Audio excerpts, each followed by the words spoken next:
السلام عليكم ورحمة الله وبركاته. بسم الله والحمد لله والصلاة والسلام على أشرف الأنبياء والمرسلين نبينا محمد وعلى آله وصحبه الغر الميامين ثم أما بعد. সম্মানিত দর্শক শ্রোতা, জামিয়া ইব্রাহিমিয়া মোমিন শাহী কর্তৃক পরিচালিত আল আফকার মিডিয়া ফেসবুক পেজ লাইভ অনুষ্ঠানের দেশের এবং প্রবাসের কাছে এবং দূরের যে যেখান থেকে আমাদেরকে দেখছেন, শুনছেন এবং আমাদের সাথে যুক্ত হয়েছেন, সকলকে জানাই আন্তরিক মোবারকবাদ। এবং পরবর্তীতে যারা দেখবেন, শুনবেন, যুক্ত হবেন, তাদেরকে অগ্রিম ধন্যবাদ এবং মোবারকবাদ জানিয়ে শুরু করতে যাচ্ছি আজকের লাইভ অনুষ্ঠান। সম্মানিত দর্শক শ্রোতা, আজকে আমাদের এই লাইভ অনুষ্ঠানে আমরা আল আফকার মিডিয়া স্টুডিওতে আজকে আমরা যাদেরকে আমন্ত্রণ জানিয়েছি, আমরা জানি বাংলাদেশের প্রখ্যাত প্রথিতযশা উস্তাজুল হুফাজ এবং বিশিষ্ট আলিম দ্বীন আন্তর্জাতিক ব্যক্তিত্ব হযরতুল আল্লাম হযরত মাওলানা হাফেজ আব্দুল হক সাহেব হাফিজাহুল্লাহু তাআলা ওয়া রাআ। সম্মানিত দর্শক শ্রোতা, ইতোমধ্যেই আমাদের সাথে যুক্ত হয়েছেন দেশের আরো একজন খ্যাতিমান হাফিজে কোরআন আন্তর্জাতিক কারি হযরত মাওলানা কারি নাজমুল হাসান হাফিজাহুল্লাহু তাআলা ওয়া রাআ। সম্মানিত দর্শক শ্রোতা, আজকে আমাদের যে সমস্ত মেহমান আমাদের সাথে যুক্ত হয়েছেন তাদের সাথে রয়েছি আমি অধম মুফতি ইসমাইল ইব্রাহিম। এবং আজকের এই লাইভ অনুষ্ঠানে সার্বিক ব্যবস্থাপনায় যার অক্লান্ত পরিশ্রম এবং ঘামজোড়া মেহনতের এই ফসল, যিনি আজকে পর্দার আড়ালে আছেন, হাফেজ মাওলানা মুফতি ইয়াকুব ইব্রাহিম। সকলের আন্তরিকতা এবং দোয়ার সমন্বয়ে আজকের এই লাইভ অনুষ্ঠান, সকলকে ধন্যবাদ জানিয়ে আজকে শুরু করতে যাচ্ছি আল আফকার মিডিয়া ফেসবুক পেজ লাইভ অনুষ্ঠান। সম্মানিত দর্শক শ্রোতা, আর কথা নয়, আমি ঠিক এই মুহূর্তে পরিচয় করিয়ে দিতে যাচ্ছি আজকে আমাদের যিনি প্রধান মেহমান, দেশের প্রথিতযশা হাফেজে কোরআন উস্তাজুল হুফাজ আন্তর্জাতিক কারি হযরতুল আল্লাম হযরত মাওলানা হাফেজ আব্দুল হক সাহেব হাফিজাহুল্লাহু তাআলা ওয়া রাআ। আসসালামু আলাইকুম হযরত। ওয়ালাইকুম আসসালাম ওয়া রাহমাতুল্লাহি ওয়া বারাকাতুহু। জি হযরত, কেমন আছেন? জি আলহামদুলিল্লাহ, আল্লাহ পাক অনেক থেকে অনেক ভালো রেখেছেন, আল্লাহর মেহেরবানি। আপনারা কেমন আছেন? আলহামদুলিল্লাহ, শুকরান, আল্লাহ তাআলার রহমতে ভালো আছি আলহামদুলিল্লাহ। তো মুহতারাম, জি আলহামদুলিল্লাহ, জাযাকুমুল্লাহ আহসানাল জাযা। মুহতারাম, আসবো আবার আপনার কাছে। সম্মানিত দর্শক শ্রোতা, আমি এই মুহূর্তে আজকে পরিচয় করিয়ে দিচ্ছি আমাদের আরেকজন বিশিষ্ট মেহমান। আজকে আমাদের অতিথি দেশের খ্যাতিমান হাফেজে কোরআন আন্তর্জাতিক কারি হাফেজ হযরত মাওলানা নাজমুল হাসান সাহেব হাফিজাহুল্লাহু তাআলা ওয়া রাআ। আসসালামু আলাইকুম ওয়া রাহমাতুল্লাহ হযরত। ওয়া আলাইকুম আসসালাম ওয়া রাহমাতুল্লাহি ওয়া বারাকাতুহু। কেমন আছেন আপনারা? আলহামদুলিল্লাহ হযরত, আপনি কেমন আছেন? আলহামদুলিল্লাহ, আলহামদুলিল্লাহ, শুকরান, জাযাকুমুল্লাহ আহসানাল জাযা। আজকে আমরা অত্যন্ত আনন্দিত এবং খুশি আল আফকার মিডিয়ার মাধ্যমে সমস্ত দর্শক শ্রোতা এবং আমাদের নবীন উলামায়ে কেরাম, বিশেষ করে হিফজ বিভাগের আসাতেজা এবং তলাবা সকলের পক্ষ থেকে আজকে আমরা জানাচ্ছি আপনাদেরকে আন্তরিক মোবারকবাদ। তো মোহতারাম, সম্মানিত অতিথিবৃন্দ, আমরা আপনাদের অনুমতি সাপেক্ষে আমরা আজকের যে আমাদের আলোচ্য বিষয়, সম্মানিত দর্শক শ্রোতা, হয়তোবা আপনারা দেখছেন, স্ক্রিনে দেখতে পাচ্ছেন আজকে যে বিষয়ে আমাদের কথা হবে। আজকে আমাদের বিষয় হচ্ছে হিফজ ফারেগিন ছাত্রদের বোর্ড পরীক্ষা। আমরা জানি করোনার এই প্রাদুর্ভাবের কারণে হিফজুল কোরআন সমাপ্ত করে যারা হাফেজে কোরআন হয়েছে তারা বোর্ড পরীক্ষা দেয়, সমাপনী একটি পরীক্ষায় তারা অংশগ্রহণ করে সনদ অর্জন করে মানোত্তীর্ণ হয়। কিন্তু এই দুঃসময়ের জন্য এখনো পর্যন্ত আমাদের সেই সমস্ত হিফজ বিভাগের ফারিগিন ছাত্র ভাইরা বোর্ড পরীক্ষায় অংশগ্রহণ করতে পারেনি। তো আজকের হিফজ ফারিগিন ছাত্রদের বোর্ড পরীক্ষা এই বিষয় এবং করোনাকালীন লম্বা ছুটিতে আমাদের যে সমস্ত ফারিগিন ভাইয়েরা তারা এবং অন্যান্য হিফজ পড়ুয়া ছাত্র ভাইয়েরা পিছনের সবকগুলো পড়াগুলো তারা ভুলে গিয়েছে, পারাগুলো ভুলে গিয়েছে। তো এখন আমাদের মাদ্রাসা খোলা হয়েছে হিফজ বিভাগ সীমিত আকারে হলেও। তো বর্তমান সময়ে হিফজ ফারিগিন ছাত্রদের বোর্ড পরীক্ষা এবং করোনাকালীন ভুলে যাওয়া পারা ইয়াদের পথ ও পদ্ধতি এই সম্পর্কে আজকে আলোচনা হবে। আলোচনা করবেন আমাদের আজকে আমন্ত্রিত দুজন মেহমান, যাদেরকে আপনারা দেখতে পাচ্ছেন। সম্মানিত দর্শক শ্রোতা, যদি আমাদের আলোচনা থেকে অথবা কারো কোনো কিছু জানার থাকে, যেহেতু আজকে আমাদের দেশের খ্যাতিমান প্রখ্যাত দুজন উস্তাজুল হুফাজ রয়েছেন, পরামর্শ দিবেন, দিক নির্দেশনা দিবেন, আমরা শুনবো এবং আমল করার চেষ্টা করব। আপনারা কমেন্ট বক্সে কমেন্ট করে জানাতে পারেন।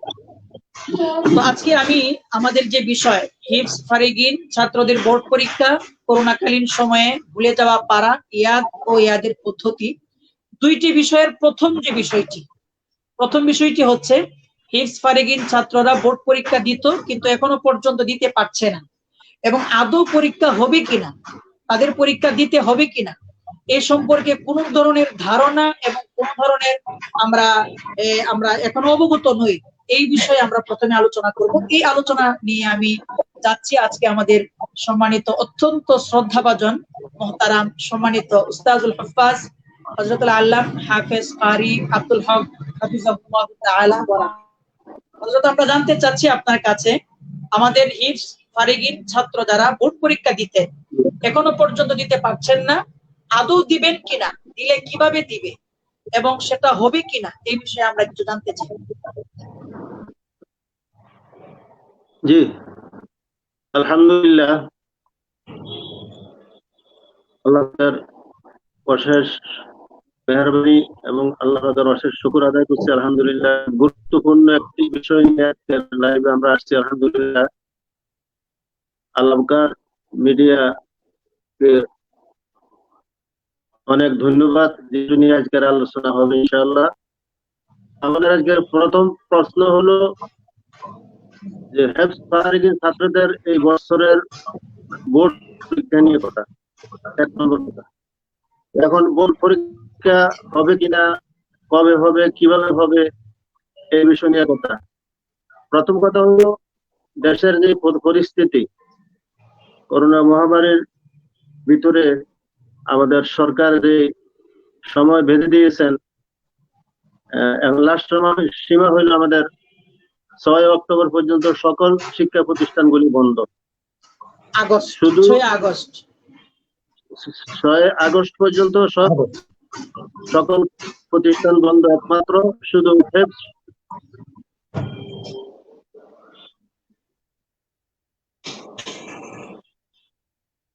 যে হুজুরের এখানে সাউন্ড একটু সমস্যা হচ্ছে। জি মুহতারাম আব্দুল হক সাহেব হুজুর, সাউন্ড একটু সমস্যা হচ্ছে, আমরা শুনতে পাচ্ছি না।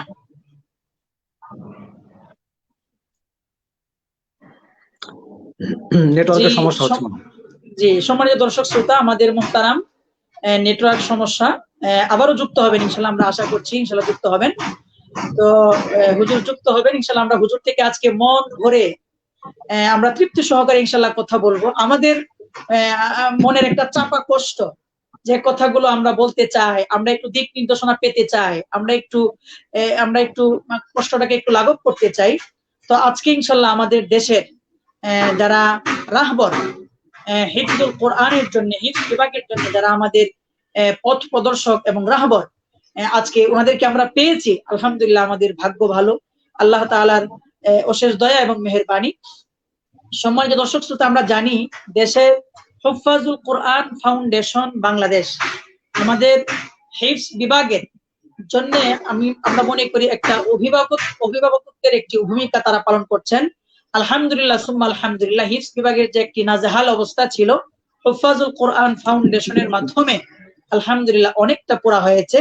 সেই হুফাজুল কোরআন ফাউন্ডেশনের সম্মানিত চেয়ারম্যান, আমি যতটুকু জানি আমাদের সাথে কারি নাজমুল সাহেব হুজুর আছেন, ভুল হলে বলবেন, স্বপ্নদ্রষ্টা এবং মনে হয় প্রতিষ্ঠাতাও, আমি যদি ভুল বলে না থাকি নাজমুল সাহেব হুজুর।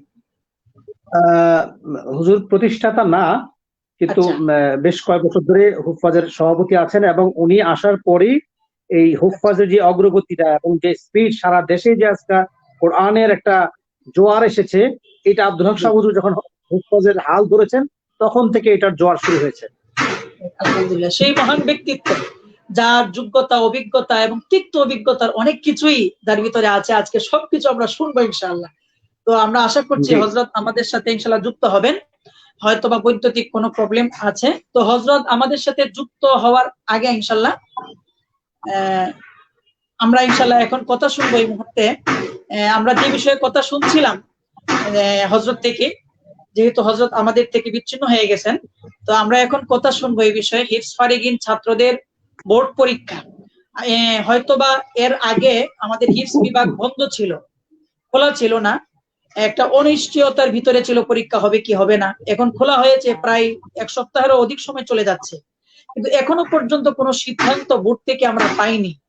এবং আমাদের ছাত্র যারা হিফজ ফারিগিন, তারা কি পরীক্ষা দিতে হবে কিনা, এই পড়াগুলো হয়তো ভুলে গিয়েছে, কিভাবে ইয়াদ করবে, যদি দেয় তাহলে কখন দিবে, এবং পরবর্তী সময়ে তাদের কিতাব বিভাগে পড়া ভর্তি হওয়ার জন্য একটা প্রিপারেশন, প্রস্তুতির ব্যাপার স্যাপার আছে, কিন্তু এখনো পর্যন্ত আমরা একটা অনিশ্চয়তার ভিতরে আছি। এই বিষয়ে আমি আমাদের উদ্দেশ্যে কথা বলার জন্য আজকে আমাদের মেহমান হযরতুল আল্লাম হযরত মাওলানা কারি নাজমুল হাসান সাহেব হুজুরকে বলার জন্য অনুরোধ করছি।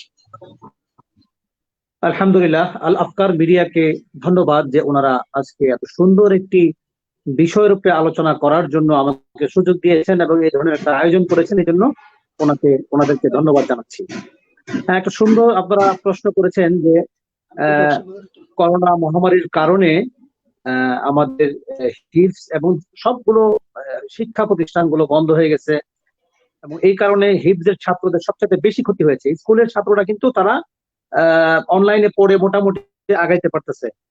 কিতাবখানাগুলো যদিও বন্ধ আছে, তারপরও তারা ক্লাস সিস্টেম যেহেতু তারা এটাও কভার করতে পারবে, কিন্তু হিফজখানার ছাত্রদের সবচেয়ে বেশি ক্ষতি হয়েছে। সেই জন্য আমি আব্দুল হক সাহেব হুজুরকে অনুরোধ করব যে ওনার নেতৃত্বে যে বোর্ডটা পরিচালিত হচ্ছে, এই বোর্ডের মাধ্যমে একটা সিস্টেম তৈরি করা, একটা সুযোগ তৈরি করে দেওয়া, যারা কিতাবখানায় পড়বে এই বোর্ডের মাধ্যমে কিতাব মাদ্রাসাগুলোকে তারা যেন একটা আহ্বান করে যে আপনারা হাফেজ ছাত্রদের জন্য একটু সময় নির্ধারণ করে ভর্তির ব্যবস্থা করেন, যাতে করে তারা একটা পরীক্ষা দিতে পারে। কারণ কত বছর, 5-6 বছর পরে একটা ছেলে পরীক্ষা দিবে, এই পরীক্ষাটা দেওয়ার জন্য সুযোগ করে দেওয়া হয়। কিতাবখানাগুলো হয়তো আমাদের কোরবানির পরে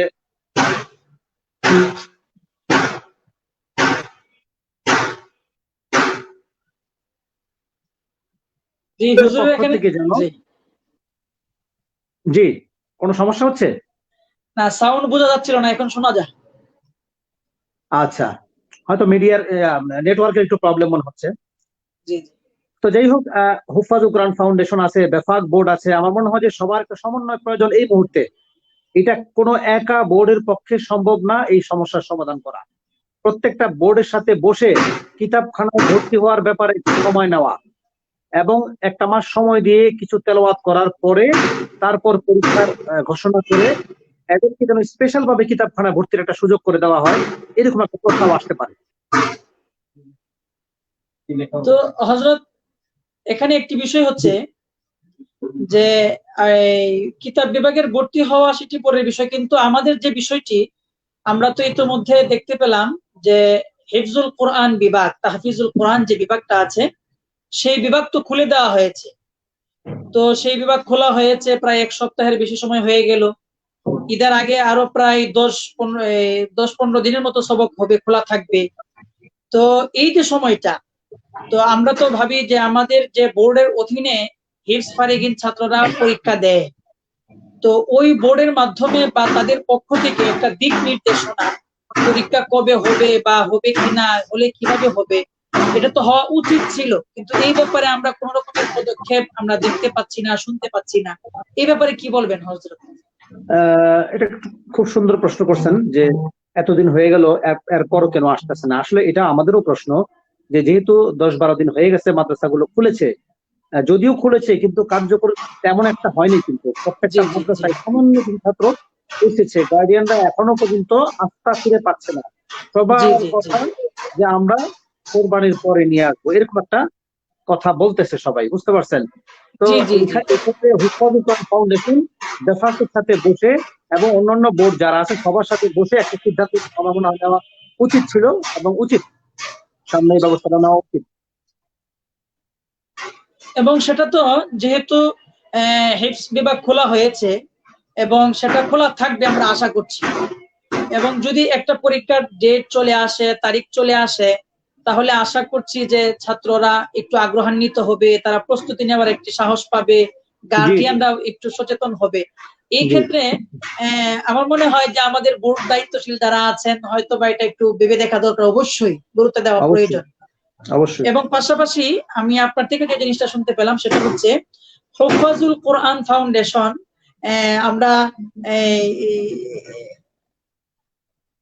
আমরা এই মুকুটহীন সম্রাট বললেও চলি এই জগতের, যদিও এই ভাবে ওনারা সরাসরি কোনো পরীক্ষা নিচ্ছে না, তো এরপরেও একটা বড় ধরনের অবস্থান জাতীয় ভাবে দেশে ওনাদের একটি আছে হুফাজুল কোরআন ফাউন্ডেশনের। তো আমি মনে করি, এবং সেই হুফাজুল কোরআন ফাউন্ডেশনের সাথে কিন্তু আপনিও যুক্ত যেভাবেই হোক। তো আমরাও কিন্তু হুফাজুল কোরআন ফাউন্ডেশনের পক্ষ থেকে কোনো আবেদন, কোনো প্রস্তাবনা আমরা এককভাবেও দেখতে পাচ্ছি না, এবং বোর্ডের কাছে, বিভাগের কাছে আমরা দেখতে পাইনি এখনো পর্যন্ত। এই ব্যাপারে কি বলবেন?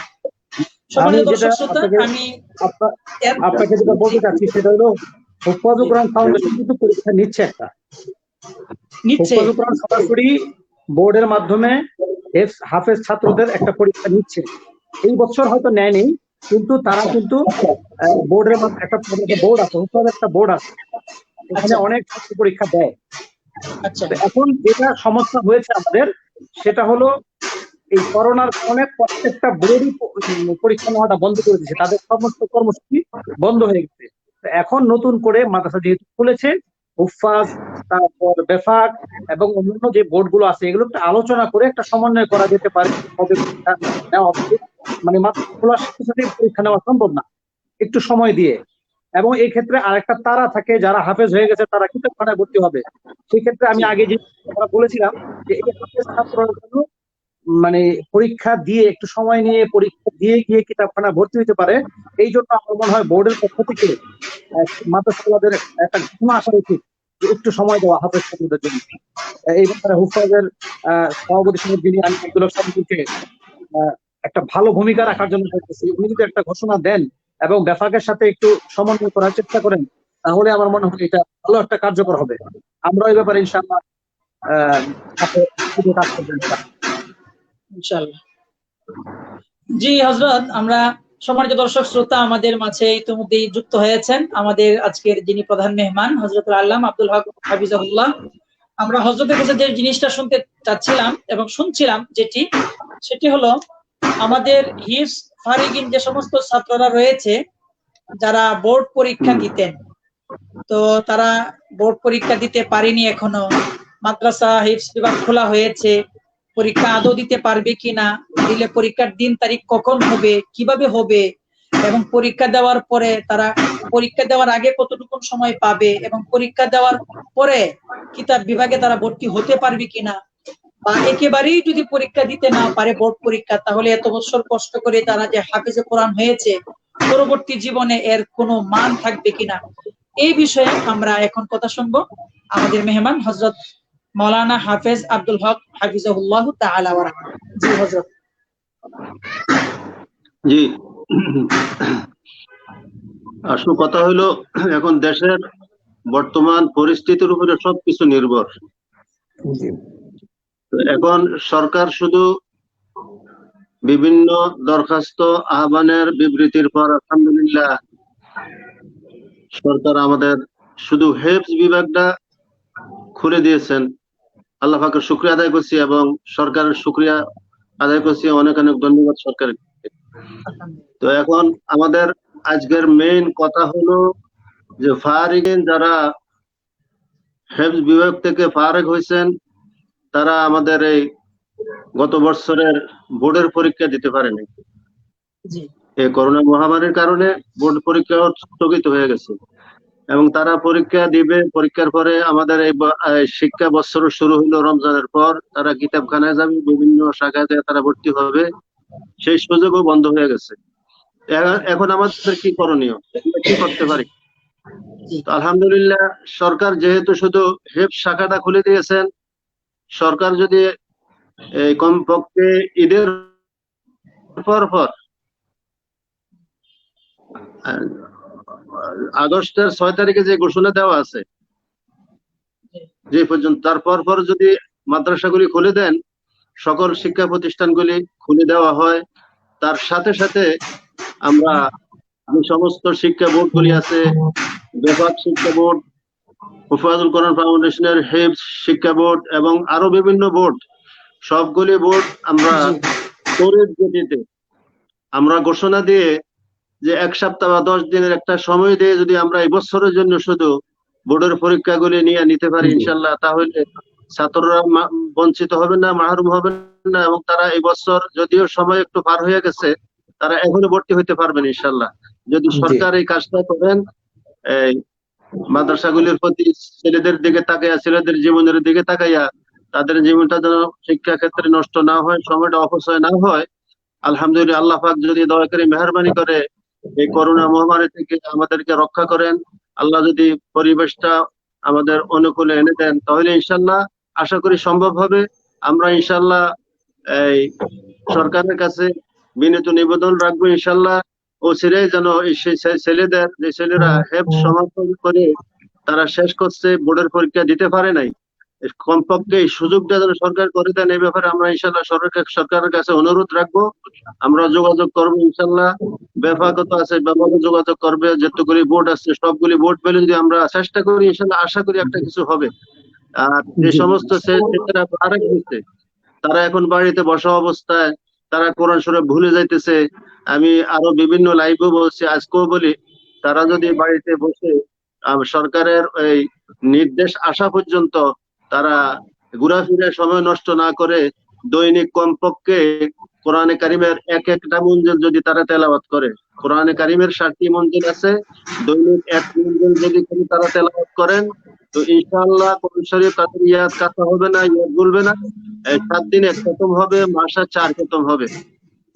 এভাবে যদি ইয়াদ করে জি আমি আপনি যে বিষয়ে বলছিলেন আমরা সে বিষয়ে যাব, কিন্তু এর আগে একটি বিষয় মুহতারাম, আপনি বলছেন যে সরকার যদি একটি সুযোগ করে দেয় ঈদের পরবর্তী সময়, যাতে করে কিতাব বিভাগ খোলা হয় এবং পরীক্ষা নেওয়া যায়, কিন্তু এখানে আমার বলার বিষয় হলো ইতোমধ্যেই আমাদের হিফজ বিভাগ তো খুলে দেওয়া হয়েছে, হয়তো শিক্ষার্থীরা ওই পরিমাণ আসেনি আশা অনুরূপ, তারপরেও তো খোলা, কিন্তু হিফজ বিভাগের পরীক্ষার দিন তারিখ ঠিক করা এবং সেই পরীক্ষা নেওয়ার ব্যাপারে চাই সেটা ঈদের পরে হোক, কিন্তু এই মুহূর্তে ঈদের আগে 3 তারিখ ঠিক করা, এটার ব্যাপারে তো মনে হয় কোন রকমের সরকারি বাধ্যবাধকতা নেই, কিন্তু এর পরেও কেন আমরা বেফাক বোর্ড এবং হুফাজুল কোরআন ফাউন্ডেশন সহ আমরা এখনো কেন সেটা দেখতে পাচ্ছি না এবং শুনতে পাচ্ছি না? এই ব্যাপারে কি একটু আমরা জানতে চাই। না, এই ব্যাপারে কি চেষ্টা করা যেতে পারে? এখন আসলে তো যেহেতু সকল শিক্ষা প্রতিষ্ঠান বন্ধ, তো এতটুকু এহসান মেহরবানি করছে যে আমাদের হেফ শাখাগুলি খুলছেন এবং হেফজের ছাত্রদের বোর্ডের পরীক্ষার ব্যাপারে আমরা হয়তো চেষ্টা করে দেখতে পারি, চেষ্টা করবো ইনশাল্লাহ অচিরে। যদি ঈদের আগে ঘোষণাটা দিয়ে দেন, তাহলে আমরা ঈদের পর সময় বেঁধে দিয়ে 1 সপ্তাহ বা 15 দিন পরীক্ষাটা আমরা নিয়ে নিতে পারবো ইনশাল্লাহ। তো আমরা খুব তড়িৎ গতিতে বসে একটা সিদ্ধান্ত নিব এবং সরকারের সাথে যোগাযোগ করবো ইনশাল্লাহ।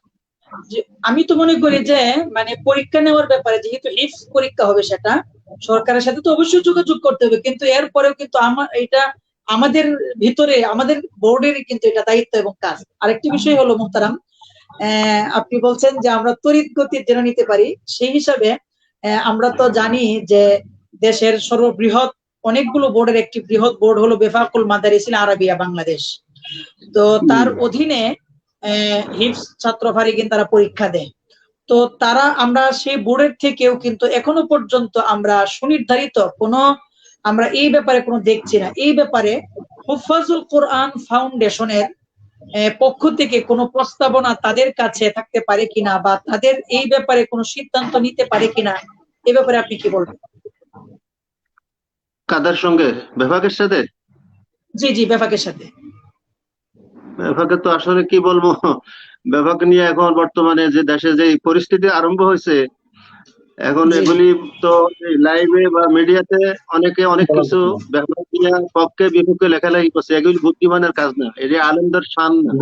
এগুলি দরকার ছিল আমাদের আপস ভাই, আমাদের মুরব্বীরা আকাবিনরা বৈশা এগুলি সমাধান করা উচিত ছিল, কোনো পদক্ষেপ জি। দেখতেছি না। তো আর এই ব্যাপারে তাদের সাথে এখন বলা কওয়ার আমি তো কোনো সুযোগ দেখতেছি না। কি হবে ওনাদের বিতর্কত যে সমস্যা, কোথায় যাবে এটা, কোথায় যায় গড়াবে, এর শেষ নতিজা কি হবে আল্লাহ পাকি ভালো জানে। হুজুর এই জি না, ব্যাপারে আমি একটু বলি।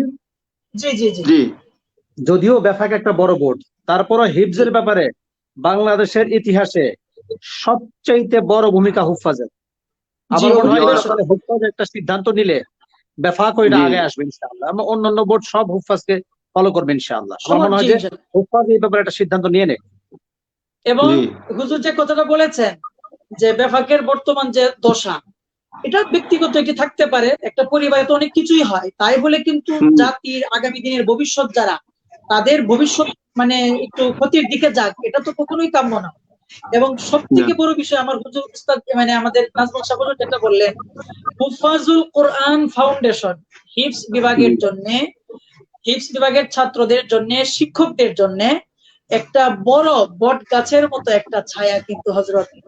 এটা আপনি কিভাবে নিবেন জানি না, কিন্তু আমরা দূর থেকে, আমরা না, যারা অবশ্যই। সাধারণ, জি, তো জি সেই ব্যাপারে, আলহামদুলিল্লাহ, অবশ্যই। জি জি, এই ব্যাপারে কি পদক্ষেপ নেওয়া যায় হযরত মোহতারাম? জি এটা নিয়ে আমরা বসবো, চিন্তা করবো, আমরা একটা মিটিং ডেকে পরামর্শ ইনশাআল্লাহ, করে কিভাবে কি করলে ভালো হয়, ইনশাল্লাহ একটা পদক্ষেপ নিব আমরা ইনশাল্লাহ। ইনশাআল্লাহ।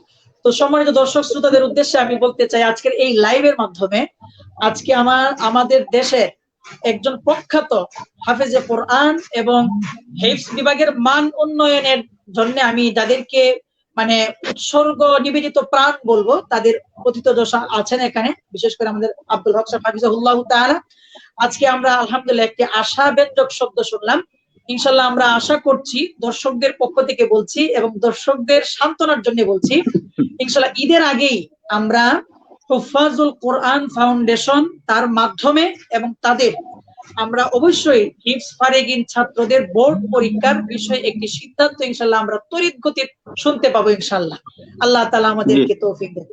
তো মোহতারাম জি আরেকটি বিষয় আমাদের, তো মোহতারাম আমি যে আশাব্যঞ্জক শব্দটি দর্শককে দিলাম, ইনশাল্লাহ আল্লাহ তাআলা কবুল করবেন তো ইনশাল্লাহ, আশা আল্লাহ করতে পাক, পারি। আমরা চেষ্টা করবো। ইনশাআল্লাহ আলাপ করে তো একা তো সিদ্ধান্ত নেওয়া যাবে না। জি হুজুর এই জি, ব্যাপারে জি ইনশাল্লাহ প্রস্তাব করবে, তারপর একটা সিদ্ধান্ত হতে পারে। সিদ্ধান্ত ইনশাল্লাহ হবে ইনশাল্লাহ। ইনশাল্লাহ। তো আমি একটি জিনিস জানতাম না, আমাদের হুজুরের যখন বিচ্ছিন্ন হয়ে গেছিলেন, আমাদের কারি নাজমুল সাহেব হুজুর বলেছেন যে হুফাজুল কোরআন ফাউন্ডেশনের একটি বোর্ড পরীক্ষা হয় এবং ছাত্ররা সেখানে ফারিগিন ছাত্ররা সমাপনী পরীক্ষা দেয়। তো আমি আমাদের হযরত মুহতারাম থেকে আব্দুল হক সাহেব হুজুর থেকে আমি শুনতে চাচ্ছি, হুফাজুল কোরআন ফাউন্ডেশনের উদ্যোগে হিফজ ফারেগিন ছাত্রদের একটি সমাপনী পরীক্ষার ব্যবস্থা আছে কিনা এবং সেটি কিভাবে, এবং সেখানে কি পরিমাণ ছাত্ররা অংশগ্রহণ করে, এবং সমাপনী পরীক্ষায় হুফাজে যারা অংশগ্রহণ করে তারা কি বেফাক বোর্ডেও বা অন্যান্য জাতীয় বোর্ডেও অংশগ্রহণ করে কিনা, এবং হুফাজুল কোরআন ফাউন্ডেশনের সনদের মান কেমন, একটু আমরা জানতে চাই। জি জি আলহামদুলিল্লাহ, হুফাজুল কোরআন ফাউন্ডেশনের হিফজ শিক্ষা বোর্ডে আমাদের 2011 থেকে আমাদের এই শিক্ষা বোর্ডের কার্যক্রম শুরু হয়, আলহামদুলিল্লাহ, 2011 সাল থেকে। আলহামদুলিল্লাহ প্রতি বছর আমাদের এই শিক্ষা বোর্ডের ছাত্রদের পরীক্ষার্থী দিন দিন বাড়তেছে। গত বছর আমাদের আলহামদুলিল্লাহ শিক্ষা বোর্ডে প্রায় 12,000 ছাত্র পরীক্ষা দিয়েছে। আলহামদুলিল্লাহ। খতমি গত বছর ফারেগিন হাফেজে কোরআন। সর্বমিলে আমরা তিনটা গ্রুপে পরীক্ষা নেই, আচ্ছা আচ্ছা, ফারিগিন জি এবং 20 পারা 10 পারা 3 গ্রুপে পরীক্ষা নেই। তো জি সর্বমোট আমাদের এই শিক্ষা বোর্ডে পরীক্ষা নেওয়া হয়েছে মোট 12,000 আলহামদুলিল্লাহ। জি তার মধ্যে ফারিগিন হয়েছে, ফারিগিনের সংখ্যাটা আমার সঠিক খেয়াল নাই কত জানি, আচ্ছা, আমি হঠাৎ এখন সঠিক সংখ্যাটা জি আমি বলতে পারতেছি না। যাই হোক, আলহামদুলিল্লাহ আমরা এই ফারিগিন ছাত্রদেরকে মিলে এই পরীক্ষা নিতেছি শিক্ষা বোর্ডের মাধ্যমে। আলহামদুলিল্লাহ শিক্ষা পরীক্ষার মানও খুব উন্নত আলহামদুলিল্লাহ। আর পরীক্ষার নিয়ম নীতি হইলো ব্যাপক যে নিয়ম এনে প্রায় সেম কাছাকাছি, শুধু নাম্বারিং এর আচ্ছা, ক্ষেত্রে আমাদের ভিন্নতা আছে। ছাত্রদের নাম্বারিং এর ক্ষেত্রে বিভাগের সাথে আমাদের একটু সামান্য ভিন্নতা আছে আলহামদুলিল্লাহ। বাকি সবকিছু বিভাগের নিয়ে হয়, আমাদের সব নিয়ম নীতি পরীক্ষার। তো আলহামদুলিল্লাহ হুফাজুল কোরআন ফাউন্ডেশন এই দিন দিন অগ্রগতি থেকে যাচ্ছে আলহামদুলিল্লাহ, শিক্ষামূলক ক্ষেত্র এবং ছাত্রদের মান উন্নয়নের ক্ষেত্রে আলহামদুলিল্লাহ। আমাদের শিক্ষা প্রতিষ্ঠানে আমাদের আন্তর্জাতিক খ্যাতি সম্পন্ন হাফেজ কারি মাওলানা নাজমুল হাসান সাহেব আছেন। তিনি আমাদের এই হুফাজুল কোরআন ফাউন্ডেশনের একজন সম্মানিত সদস্য এবং আমাদের এই প্রশিক্ষণের একজন বিশেষ প্রশিক্ষক। আলহামদুলিল্লাহ আমরা এই মেহনত করে যাইতেছি। আপনারা দোয়া করেন আল্লাহ তাআলা যেন আমাদের এই মেহনতকে কবুল করেন এবং দিন দিন হুফাজুল কোরআন ফাউন্ডেশনের অগ্রগতিকে আল্লাহ কবুল করেন। আর ছাত্রদের যে কথা বলতেছিলাম, ফারেগিন ছাত্র যারা বোর্ড পরীক্ষার্থী, তারা যদি এখন নিয়মিত তেলাওয়াত না করেন, তারা ভিতরে প্রস্তুতি নিয়ে না রাখেন, তাহলে তারা যখনই ঘোষণা হবে তারা পরীক্ষায় ভালো রেজাল্ট করতে পারবেন না। এই জন্য বলছিলাম একটা কথা, যে তারা দৈনিক কমপক্ষে একটি মঞ্জিল করে, মানে কোরআন কারীমের 60টি মঞ্জিল আছে। হযরত উসমান ইবনে আফফান রাদিয়াল্লাহু তাআলা আনহু যে নিয়ম নীতিতে কোরআন কারীম খতম করতেন, তেলাওয়াত করতেন, এই সম্পর্কে হযরত হাকিমুল উম্মাত নাব্বারাল্লাহু মারকাদাহু এই আমলটির কথা বাতাইছেন যে ফামি বিশাউকিন এখানে 7টি অক্ষর আছে, 7টি অক্ষর দ্বারা 7 মঞ্জিলকে বোঝানো হয়েছে। সুতরাং এই নিয়মে তেলাওয়াত করলে ইনশাআল্লাহ কারো কোরআন কারীম কাঁচা হবে না, সে কোরআন কারীম ভুলবে না ইনশাআল্লাহ। মাসে 4 খতম হবে, বছরে 48 খতম হবে। আমি ফারেগিন ছাত্রদের উদ্দেশ্যে কথা বলছি, তোমরা যেখানে আছো মেহেরবানি করে তোমরা নিয়মিত ভাবে কমপক্ষে দৈনিক 1 মঞ্জিল তেলাওয়াত করবে না, প্রতিজ্ঞা করে করতে হবে। সারাদিনে 24 ঘন্টা সময়ের মধ্যে 5 পারা, সোয়া 5 পারা হয় 1 মঞ্জিল। তেলাওয়াত করা কোনো কঠিন বিষয় না।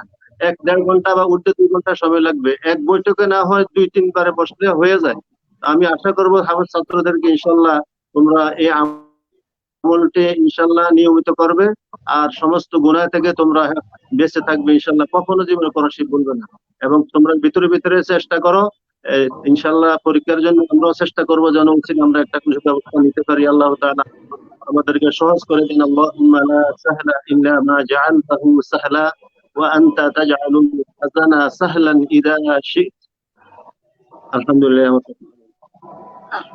তো মুহতারাম, একটি বিষয় জানার ছিল, হিফাজুল কোরআন ফাউন্ডেশনে যে সমস্ত শিক্ষার্থীরা পরীক্ষা দেয় এবং যে সমস্ত মাদ্রাসার শিক্ষার্থীরা পরীক্ষা দেয়, সেই সমস্ত শিক্ষার্থীদের থেকে যারা ফারেগিন, ওই সমস্ত শিক্ষার্থীরা কি আবার বোর্ডে কি অংশগ্রহণ করে? হ্যাঁ, আমাদের হুফাজুল কোরআন ফাউন্ডেশনের পক্ষ থেকে কোনো বাধা বিঘ্ন নাই।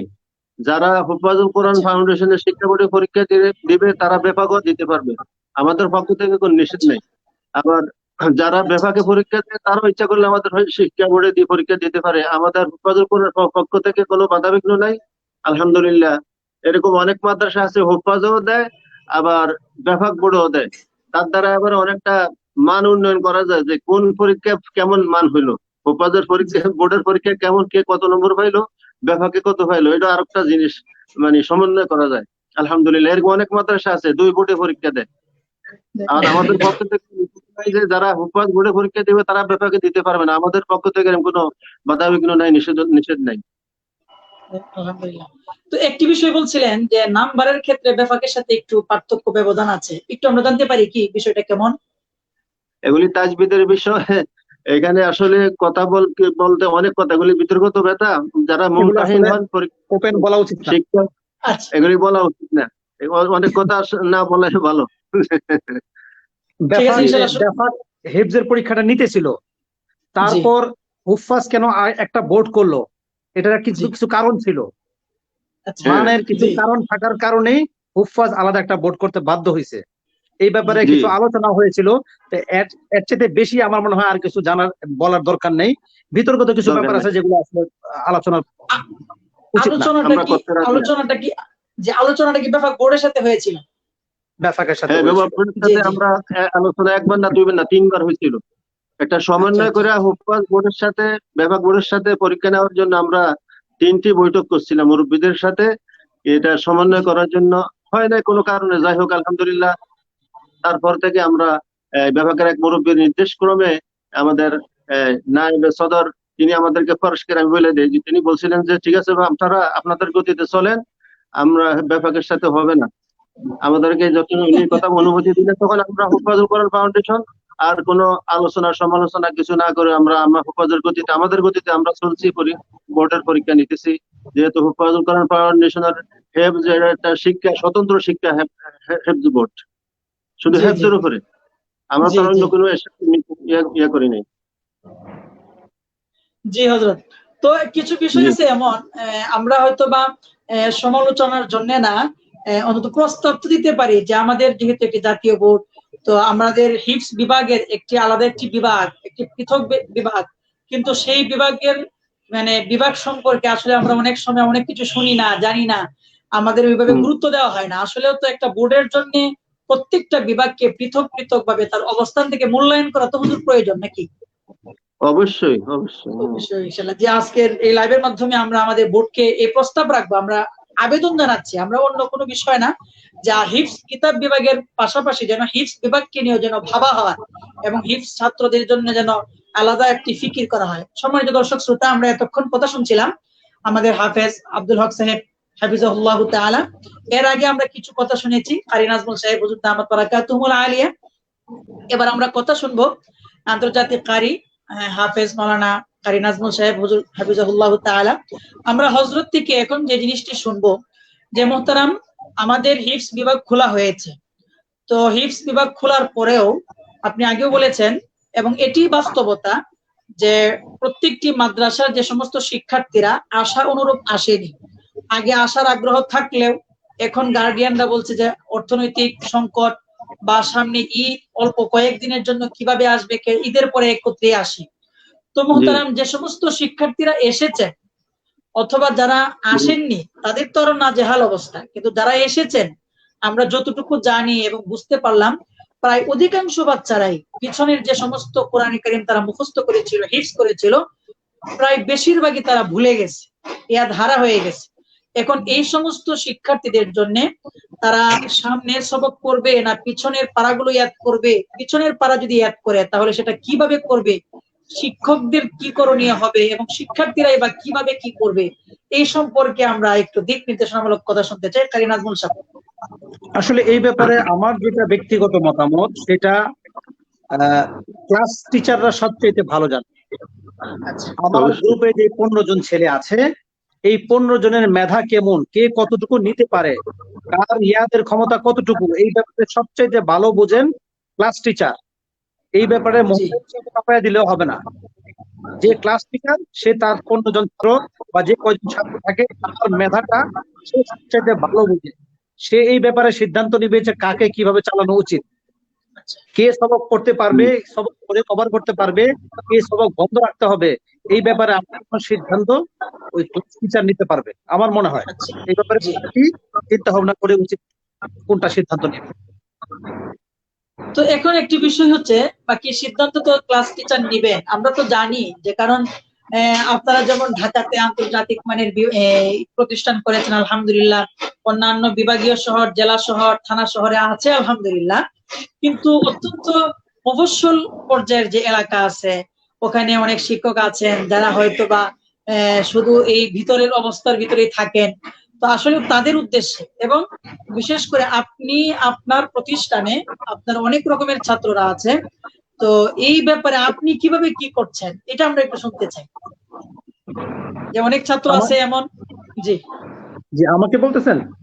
জি, আপনাকে বলছি। আচ্ছা, আলহামদুলিল্লাহ। আমরা যে কটা ছাত্র আমাদের এসেছে তাদের সবক আমুকটা আমরা চালু করে দিয়েছি। গ্রুপ টিচারদেরকে নিয়ে আমরা পরামর্শ করতেছি। প্রত্যেকটা ছাত্রের যে নোট বইগুলো আছে এগুলোর মধ্যে আমরা তাদের একটা লিখিত নিয়েছি,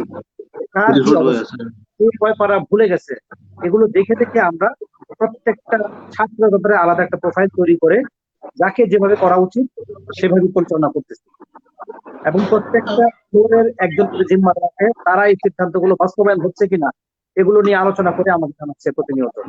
কোন ছাত্রকে কিভাবে করবে একটা ফাইল তৈরি হচ্ছে, সেই অনুযায়ী আমরা চেষ্টা করতেছি।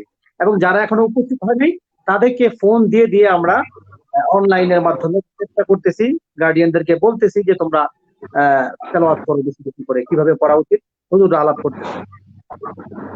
জি, এই ব্যাপারে আপনি কি এটা মনে করেন যে এই করোনার এই কারণে ছেলেরা তাদের ইয়াদ অনেকটা ঘাটতি হয়েছে, এরকমটা কি মনে হয়? এটা তো প্রশ্ন করার কোনো অবকাশ রাখে না, অবশ্যই। জি শুধু জি জি শুধু পড়া কেন, কোন সাইডে করোনা আঘাত করেনি? জি জি প্রাতিষ্ঠানিক দিক দিয়ে বলেন, পড়াশোনা বলেন, সব দিক দিয়ে এই করোনা কিন্তু অ্যাটাক করেছে। তো এই ব্যাপারে জি জি। ওই একটাই যে পোলাপান আসলেই ভুলে গেছে। এখন কিভাবে সবাই দোয়া করতে হবে যে আমরা যেন এটা কাটিয়ে এবং উঠতে পারি। উস্তাদদের অবশ্যই খুব মেহনতি হতে হবে ইনশাল্লাহ, অবশ্যই এখন অবশ্যই। যাতে অল্প সময়ে ক্ষতিটা পুষিয়ে নেওয়া যায়।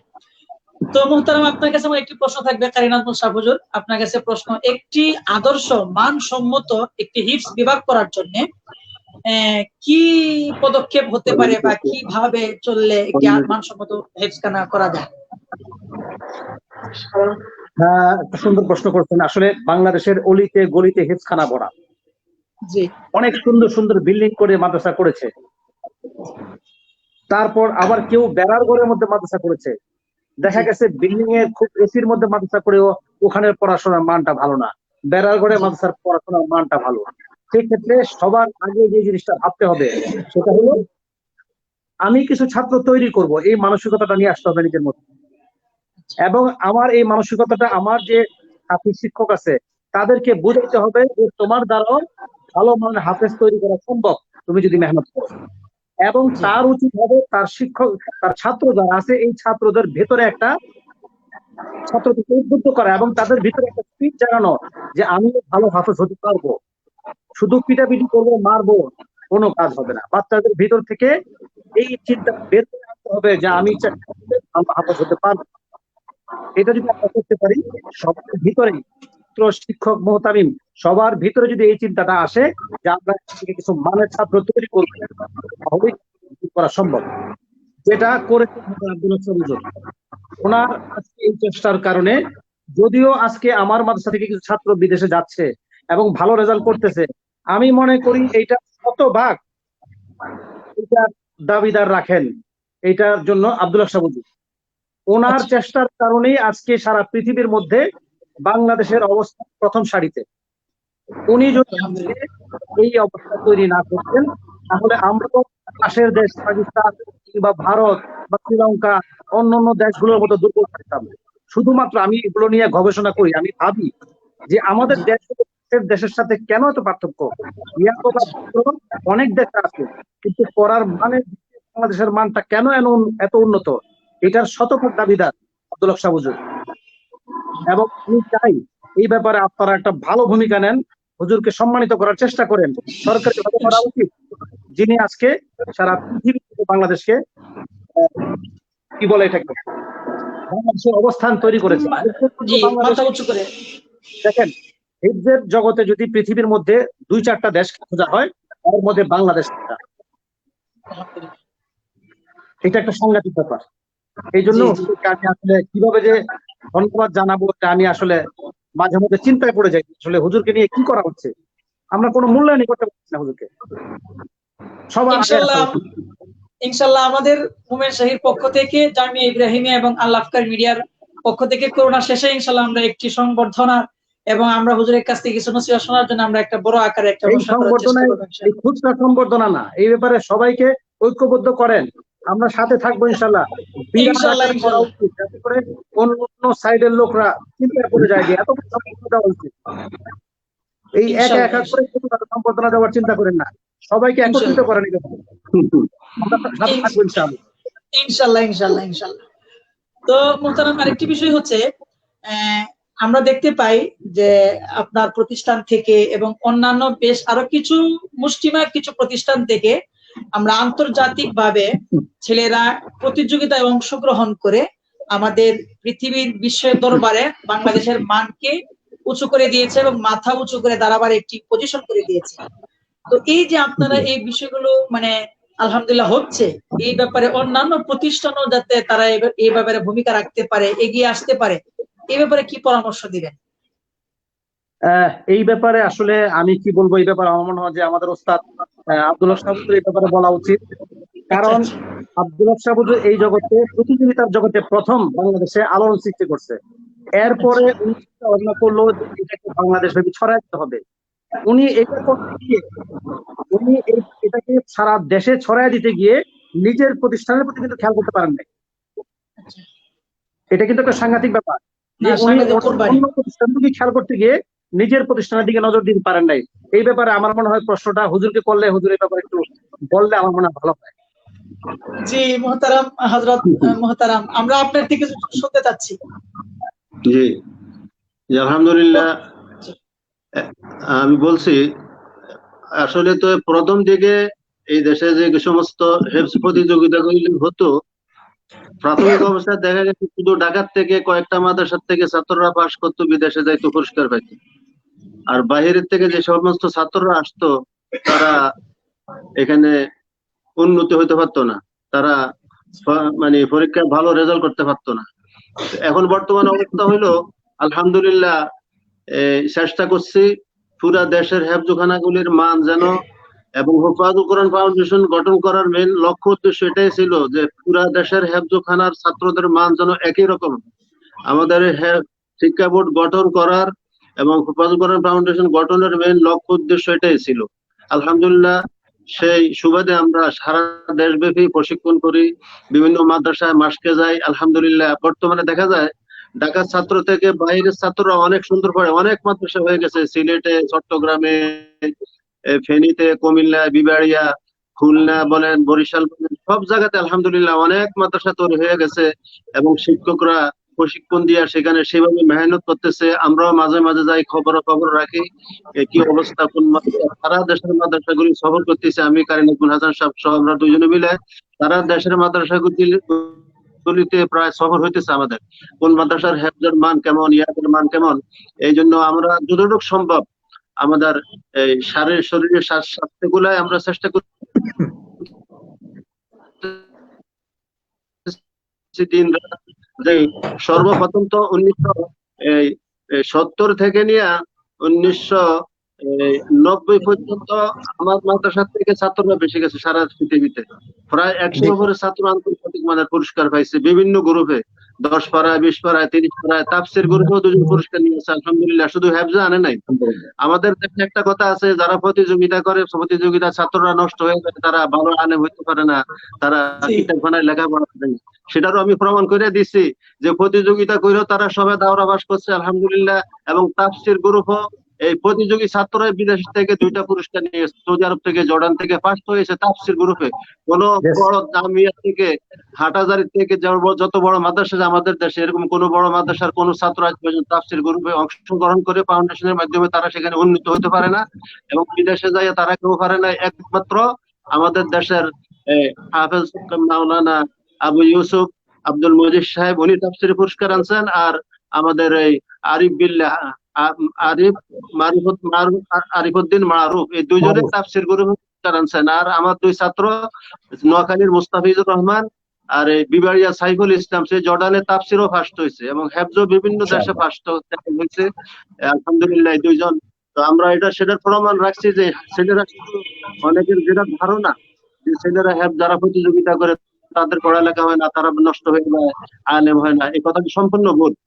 এটা মানে প্রতিহিংসামূলক অনেক বলে। আমি কথা বলবো, যারা কিতাবখানা পড়ে তারা কি সবাই দাওরা পাস করতে পারে? কেউ হেদায়েতুল উপরে জুড়ে যায়, কেউ কাফিয়া জুড়ে যায়, কেউ মিজান জামাত থেকে জুড়ে যায়। এই যে এগুলি সমস্ত কথাগুলি বলা, এগুলি খুব মানে কি বলবো। আর আমি তো আমার কথা বলে দিচ্ছি যে আমার ছাত্ররা ইনশাল্লাহ তাফসীর করে অনেকে পরীক্ষা দিচ্ছে, 2 জন পুরস্কারও নিয়ে আসছে, বিভিন্ন দেশে গেছে আলহামদুলিল্লাহ। তো আমি আশা করব, আমরা চেষ্টা করতেছি পুরা দেশের হেফজখানার মানগুলি যেন আন্তর্জাতিক মানের হেফজখানা হয় এবং আন্তর্জাতিক মানের পড়ালেখা হয়। সেই জন্য সারা দেশে হয়েও গেছে আলহামদুলিল্লাহ। বিভিন্ন বিভাগে, জেলায় গেলে ছেলেদের তেলাওয়াত শুনলে মনে হয় যে আলহামদুলিল্লাহ, আল্লাহ শুকরিয়া আদায় করছি যে নিয়তে, যে চেষ্টার উপরে ইখলাসের সাথে মেহনত শুরু করছি, সেটার প্রতি ইনশাআল্লাহ হইতেছে, হবে আস্তে আস্তে ইনশাআল্লাহ হয়ে যাবে। এই ক্ষেত্রে আমি একটু কথা বলি। জি জি। কিছু কিছু মাদ্রাসা আছে আমার জানা মতে, আমি নামগুলো বলবো না, ওনারা প্রতিযোগিতা করে এমন ছাত্র পেলে ভর্তি করতে চায় না। এটা খুবই দুঃখজনক, এটা খুবই দুঃখজনক। এই জন্য ওনারাদের চিন্তা করে বলে যে আসলে প্রতিযোগিতা করা মানে ছাত্ররা নষ্ট হয়ে যাওয়া, এই সমস্ত কথা বলে আমি খুব অবাক হয়ে যাই। আমার জানা মতে এমন অনেক ছাত্রকে তারা বহিষ্কার করে দিচ্ছে শুধুমাত্র প্রতিযোগিতার একটু লিঙ্ক পাওয়ার কারণে। আমাদের প্রতিযোগিতা যে সমস্ত মাদ্রাসাগুলো ভালো করে, এই সমস্ত মাদ্রাসার ছাত্র হলে তাদেরকে রাখতে চায় না, এটা খুবই দুঃখজনক। এই জন্য আল্লাহর কাছে জবাব দিতে হবে যদি ওই সমস্ত ছেলেপেলে নষ্ট হয়ে যায়। আমার দেখা অনেক ছাত্র আলহামদুলিল্লাহ, হুজুর তো বললোই, আমিও বলতেছি, আমাদের জাকারিয়া এবার মেশকাত করতেছে, মেশকাত করতেছে। শুধু মেশকাত করতেছে এমনই না, আমি আশা করি ওই মেশকাতে যাত্রাবাড়িতে যে কটা ছাত্র ভর্তি হয়েছে এদের সাথে কম্পিটিশন করে মাসলা মাসাইল সম্পর্কে, কিতাব সম্পর্কে এবং আরবি কথা বলা সম্পর্কে অন্যদের চাইতে ভালো করতে পারবে, এরকম যোগ্যতা আমাদের এখান থেকে আমরা তৈরি করতে পারছি আলহামদুলিল্লাহ। জালালাইন পর্যন্ত আমাদের এখানে আছে, নাজমুল সাকিব কিতাবখানা পড়তেছে, আব্দুল্লাহ মামুন পড়তেছে, নাহিয়ান কায়সার এবার জালালাইন পড়তেছে, সবগুলো পড়াশোনা করতেছে। হ্যাঁ, এক সময় কিছুটা ছিল যে যারা তাদের গার্ডিয়ান ভালো ছিল না, এরকম কিছু ছাত্র ছুটে গেছে, তার মানে সব না, দাওরা পাস করে গেছে, কিন্তু এক কথা বলে দিয়ে এরা পড়াশোনা করতে পারে না, এটার সাথে আমি একমত না। এবং আমি বলবো যে আপনারা এগুলো না করে এদেরকে রেখে ভালো আলেম হিসেবে জাতির সামনে তুলে, সরাসরি না করে দেয় যে না এদেরকে ভর্তি করা যাবে না, এটা আসলে এর জন্য আল্লাহর কাছে দায়ী থাকতে হবে। একটু বেশি বলে ফেললাম, আল্লাহ আমাদেরকে মাফ করো। না না হুজুর, বলতে হয়, অনেক সময় কিছু বলতে হয়, এই একটা প্রবণতা আছে। দেখা যাচ্ছে যে অনেক মাদ্রাসায় এবং আমাদের মোমেন শাহিতেও আছে, বড় বড় মাদ্রাসা, অনেকেই এইভাবে যখন একটা প্রতিযোগিতা হয় আঞ্চলিক ভাবে অথবা জাতীয় পর্যায়ে, বা যখন দেখে আমাদের ভাইয়েরা বিশ্বের সম্মুখে মাথা উঁচু করে নিয়ে আসছে, কোথায় একটি অন্তত দোয়া করবে বা সমর্থন যোগাবে, এখানে হিতে বিপরীত। আসলে এইগুলো আমাদের জন্য ঠিক নয়, বরং আমাদের ছেলেদের এই প্রতিভা মেধাকে আর নির্বাপিত করে রাখতে চায়, দাবিয়ে রাখতে চায়। এই জন্য আল্লাহ রাব্বুল আলামিন সকলের মনকে ওয়াসআত দান করুক, সকলকে উদার হওয়ার তৌফিক দেন। সম্মানিত দর্শক শ্রোতা, আমরা শুনছিলাম আজকের হিফজ বিভাগকে নিয়ে অত্যন্ত গুরুত্বপূর্ণ কিছু কথা, আমাদের মনের ব্যথা, কিছু কথা, কিছু জ্বালা, সবকিছুর মাধ্যমে আল্লাহ রাব্বুল আলামিন আজকে অন্তরটা কিছুটা হলেও প্রশমিত হয়েছে, আলহামদুলিল্লাহ, সুম্মা আলহামদুলিল্লাহ। তো এ ব্যাপারে আমি একটু বিষয় জানতে চাবো, যে জিনিসটা আমাদের হিফজ মাদ্রাসাগুলোতে অনেক সময় যে সমস্ত গার্ডিয়ানরা যখন তাদের বাচ্চাদেরকে ভর্তি করতে চায়, তখন আমাদের কাছে জিজ্ঞাসা করে অথবা অনেকের কাছে জিজ্ঞেস করে যে হুজুর, হিফজ বিভাগের জন্য আমরা কোথায় ভর্তি করাবো? তখন অনেক সময় আমরা দেখা যায় একটি মাদ্রাসা শহরের বড় প্রতিষ্ঠান, কিতাব বিভাগ অনেক ক্লাস পর্যন্ত, অনেক ছাত্র সেখানে আছে, মাদ্রাসার শুহরত অনেক আছে, কিন্তু হিফজ বিভাগে ভর্তির জন্য সেখানে তারা ইচ্ছুক হয় না। হ্যাঁ, তো এই ক্ষেত্রে আমি একটু জানতে চাবো এই জিনিসটা, যে যদি স্বতন্ত্র কোনো হিফজ বিভাগ থাকে, তাহলে কি সেখানেই হিফজ বিভাগের পড়াশোনার মানটা খুব ভালো হয়, নাকি একসাথে যদি অনেকগুলো বিভাগ থাকে তাহলে সেখানে, এই বিষয়টা একটু আমি জানতে চাই, তাদের বড় হুজুর থেকে জানি একটু। জি জি, আসলে এটা কথা না একসাথে থাক আর পৃথক থাক, এটা কথা না। আসল কথা হলো উস্তাদ যদি, শিক্ষক যদি গ্রহণযোগ্য উস্তাদ হন, হেফজের বিষয়ের উপরে যিনি উস্তাদ হবেন, যে হাফেজ সাহেব, তিনি যদি গ্রহণযোগ্য উস্তাদ হন, যোগ্যতা সম্পন্ন উস্তাদ হন, তো একসাথে কিতাবখানার সাথে একসাথে হেফজখানা থাকলেও হবে, পৃথক হেফজখানা থাকলেও হবে।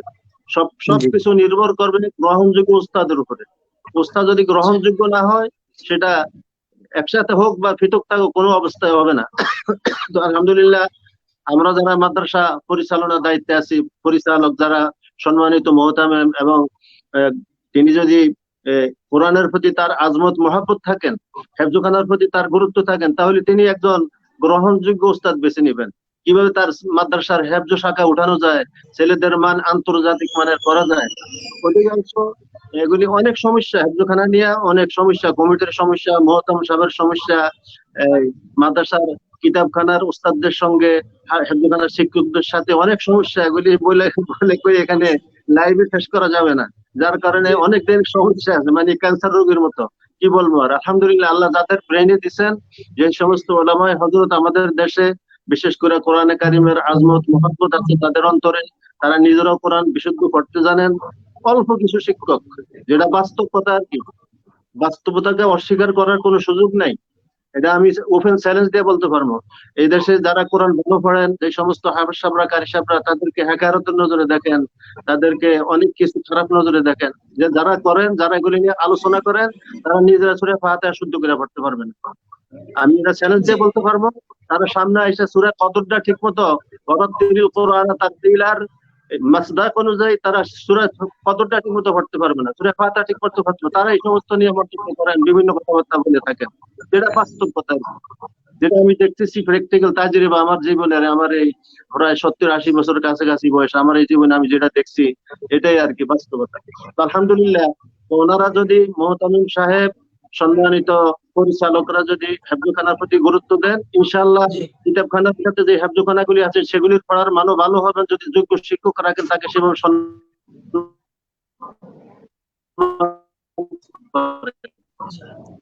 কথা বোঝা। আর যদি উস্তাদকে যদি এহতেরাম না করেন, তো সেখানে পড়ালেখা ভালো হবে। সেটা কিতাব সাথে হোক। জি জি, আপনি বলেন। জি, সম্মানিত মোহতারাম, তো আরেকটি বিষয় হচ্ছে যে আমাদের ছেলেরা দুইটা বিষয় আমরা দেখি।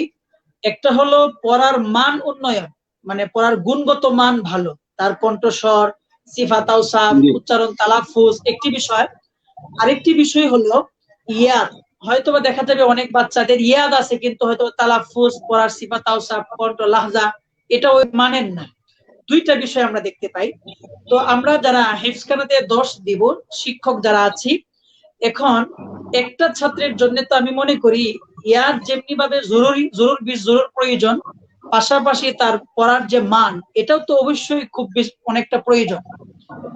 এই দুইটা বিষয়, যে মানটা কিভাবে উন্নয়ন করবে, ছাত্র কিভাবে মেহনত করবে, এবং উস্তাদ মান উন্নয়নের জন্য তার এই বিভাগের গ্রুপের ছাত্রগুলোকে কিভাবে মেহনত করতে পারে, আর ইয়াদের জন্য কিভাবে মেহনত করতে পারে, এই ব্যাপারে আমরা একটু শুনতে চাই। জি, এটা হলো আসলে আমাদের দেশের যে হেফজখানার ছাত্ররা শুরু থেকে যারা সবক আরম্ভ করেন, তারা যদি নাজারাটা পরিপূর্ণভাবে তার তেলের সাথে নাজারাটা শেষ করে আসতে পারে, তাহলে হেফজের জন্য সহায়ক হয়। অধিকাংশ হেফজখানায় দেখা যায় এই যারা নাজারা পড়ে আছে তাদের নাজারা কাঁচা থাকে, আবার হেফজখানায় তাদেরকে নাজারা গ্রুপে ভর্তি করাইতে হয়, নাজারা ঠিক করতে করতে 1 মাস, 6 মাস, 1 বছরও যায়। তো এভাবে যাই, যেটাই হোক, সে বাইরের থেকে ভালো নাজারা পড়ে আসুক চাই না আসুক, হেফজখানায় আসার পরে তাকে নাজারা কাঁচা রেখে তাদেরকে হেফজ সবক দেওয়া উচিত হবে না। সেটা তাদের উপরে জুলুম, ওই ছাত্রের উপরে জুলুম করা হবে। সুতরাং উস্তাদের বা মাদ্রাসার পরিচালকের দায়িত্ব হবে যে ছেলেগুলি প্রথম সবক অবস্থায় যারা সবকি গ্রুপে ভর্তি হবেন, তাদের নাজারাটা আগে দেখতে হবে কেমন। নাজারাটা পরীক্ষা করে নিয়ে নাজারা যদি ভালো হয়, তারা সুইলা পড়তে পারে বিশুদ্ধভাবে তার তেলের সাথে বাতাসবে, তখন তাকে হেফজ সবক দেওয়া হবে। আর যদি না হয়, যতদিন পর্যন্ত তার নাজারা ঠিক না হবে, তার হেফজ সবক দেওয়া যাবে না। আর এগুলি ঠিক হওয়ার পরে যখন হেফজ সবক দিবে, ভালো শিক্ষকের কাছে রাখা তাদেরকে পড়াইতে হবে, সবকের থেকে নিয়ে তাদেরকে বা তাজবিদ সবক শুনতে হবে। তাজবিদের যত হুকুম আহকাম আছে সবকিছু মেনে ঠিক রেখে সবকটা শুনতে হবে। এবং উস্তাদ সমস্ত ছাত্রদেরকে নিয়ে যেই গ্রুপে যে উস্তাদ থাকবেন, সেই উস্তাদও সেরকম মাহের হইতে হবে হেফজের উপরে, ইয়াদের উপরে, তাজবিদের উপরে। এবং ক্লাস ভিত্তিক ছাত্রদেরকে মাস্ক করাবেন, আর সমস্ত ছাত্রদেরকে নিয়ে আমভাবে বসে আবার আরেকটা মাস্কের ব্যবস্থা করতে হবে। প্রতি গ্রুপে উস্তাদ তো ছাত্রদেরকে মেহনত করবেন, মাস্কও করাবেন, এবং সমস্ত হেফজখানার ছাত্রদেরকে নিয়ে আবার আধা ঘন্টা 1 ঘন্টা দিনে প্রত্যেক দিন একটা টাইম বা 2টা টাইম তাদেরকে সবাইকে নিয়ে আবার একটা মাস্কের ব্যবস্থা থাকতে হবে। মাদ্রাসার যিনি ভালো উস্তাদ, যাদের মাস্ক ভালো, তাজবিদ ভালো, তাকে দিয়ে আবার আমভাবে প্রত্যেকে একটা মাস্কের ব্যবস্থা করাইতে হবে। তখন পড়ার উন্নয়ন হবে, ইনশাল্লাহ মানসম্পন্ন হবে। জি মোহতারাম, মাস্কের ভিতরে মাস্ক যখন করাবে, তখন এটার ভিতরে কি লাহজাটা অর্থাৎ কণ্ঠস্বরটার প্রতি বেশি গুরুত্ব দিবে, নাকি তাসবিহ বা সিহাতের ক্ষেত্রে? মাস্কের ক্ষেত্রে মেইন প্রথম হইলো তাজবিদের প্রতি, মাখরাজ সিফাতের প্রতি গুরুত্ব দিতে হবে। মাখরাজ সিফাত মদ গুন্না, মানে ইলমে তাজবিদের সার্বিক বিষয়ের প্রতি খুব বেশি গুরুত্ব দিতে হবে। বিশেষ করে মাখরাজ সিফাতের প্রতি বেশি গুরুত্ব দিতে হবে। তারপর মদ আছে, গুন্না আছে, ওয়াকফ ইয়াদা আছে, বিভিন্ন বিষয় আছে। সে তো ওস্তাদ তো মুজাবিদ হইতে হবে। ওস্তাদ যদি মুজাবিদ না হয় তো এগুলি করা তো সম্ভব না। এই জন্য গ্রহণযোগ্য শিক্ষকের কথা বলছি। হেফজখানার শিক্ষক যদি গ্রহণযোগ্য উস্তাদ না হয় তাগুলি করা সম্ভব হবে না, কাঁচা থেকে যাবে, ভুল থেকে যাবে। তার সাথে সাথে ইয়াদ মজবুত করাইতে হবে, ইনশাল্লাহ তাহলে ঠিক হয়ে যাবে। আর হোসনে সৌদ যেটা, সেটা অটোমেটিক হয়ে যাবে যদি তার তাজবিদ, হরফের উচ্চারণ, হরফের আদায়গি, ধরন, কাইফিয়াত সব ঠিক হয়ে যায়, তো তার আওয়াজ এমনি সুন্দর হয়ে যাবে। হোসনে সৌদ আল্লাহ পাক দিকে যা যা দিছে সেটা তো হবে। আর পড়া বা তাজবিদ হইলে অটোমেটিক তার পড়া সুন্দর হয়ে যাবে ইনশাআল্লাহ। প্রতিদিন কতটুক সময় মাস্কের জন্য নির্ধারণ করতে পারে? আমভাবে যেটা হবে কমপক্ষে আধা ঘন্টা। আচ্ছা, আর খাস ভাবে কি পৃথক পৃথক একজনকে নিয়ে নাকি কয়েকজন মিলে? সেটা উস্তাদ বুঝবে, উস্তাদ তো শুনবে, ছাত্রদেরকে শুনবে।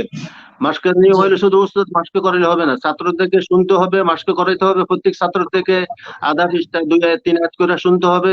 ওই শোনার মাধ্যমে যেটা তার সমস্যা হবে, মাখরাজে হোক, সিফাতে হোক, সাডাক বুঝলে মাস্ক করে ঠিক করে দিতে হবে, মহোদয় গুণ নেয়। শুধু আমভাবে মাস্ক করাই দিলে আর সব ছাত্র একসাথে বললে এর দ্বারা ফায়দা কম হবে, ফায়দা হবে না। ফায়দা হবে শুনতে হবে সবার থেকে। জি, একটা আমার প্রস্তাব থাকবে।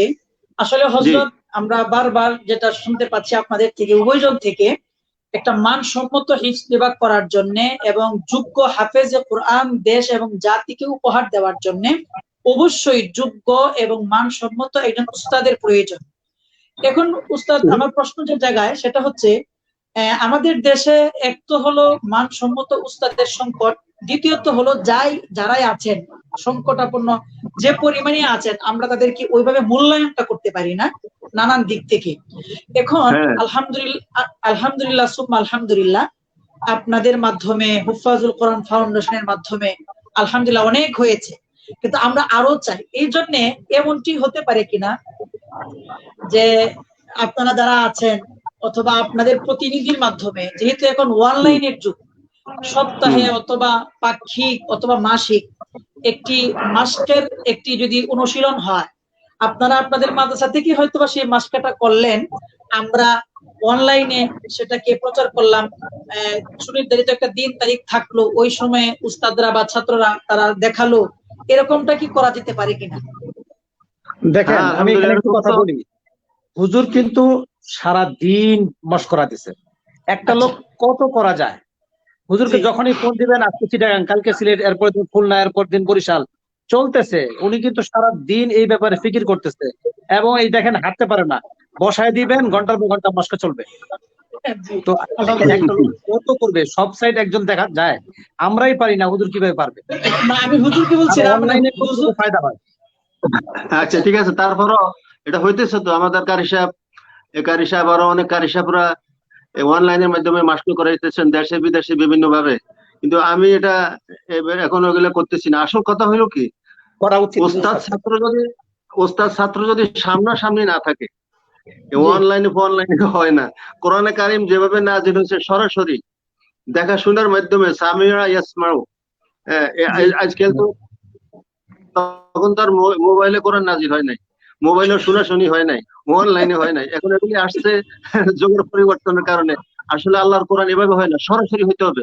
যদি কাইফিয়াত ঠিক করতে হয়, মাখরাজ বুঝতে হয়, সিফাত বুঝতে হয়, সরাসরি উস্তাদের সামনে বসে ঠিক করতে হবে, তখন এটা সহজ হবে, তাড়াতাড়ি হবে। অনলাইনে কতটুকু হয় সেটা বিভিন্ন রকমের। জি, তো যেহেতু আমাদের মানে মানসম্মত উস্তাদের সংকট অথবা তাদেরকে সম্মান করা হয় না, এরপরও সর্বনাশের কিঞ্চিত রক্ষা ইনশাআল্লাহ আমরা চেষ্টা করবো। আমরা আশাবাদী হুজুররা যে সমস্ত লাইভগুলো করছেন, আমরা সেগুলো থেকে উপকৃত হওয়ার চেষ্টা করব। তো আমাদের মহতারাম বড় হুজুর কথা বলছিলেন, আমরা মান উন্নয়নের দিকটা আলহামদুলিল্লাহ অনেকটাই পেয়েছি। আমাদের আরেকটি বিষয় প্রশ্ন করেছিলাম, সেখানে একটু বিষয় আমরা পেয়েছি, যে ছেলেদের যখন একটা ছেলে হিফজ শুরু করা থেকে নিয়েই যেন তার পাকা পুক্তা ইয়াদ থাকে, সবকের পারা যেন সাথে সাথে শোনাতে পারে, যখন সে খতম তুলবে উঠাবে তখনই যাতে মোটামুটি ভালো একটা ইয়াদ থাকে।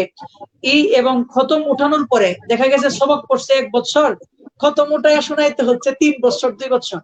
এই যে একটা বিড়ম্বনার শিকার এবং একটা কঠিন অবস্থার সম্মুখীন, এই ইয়াদ রাখার ব্যাপারে আমরা আরো একটু কিছু শুনতে চাই।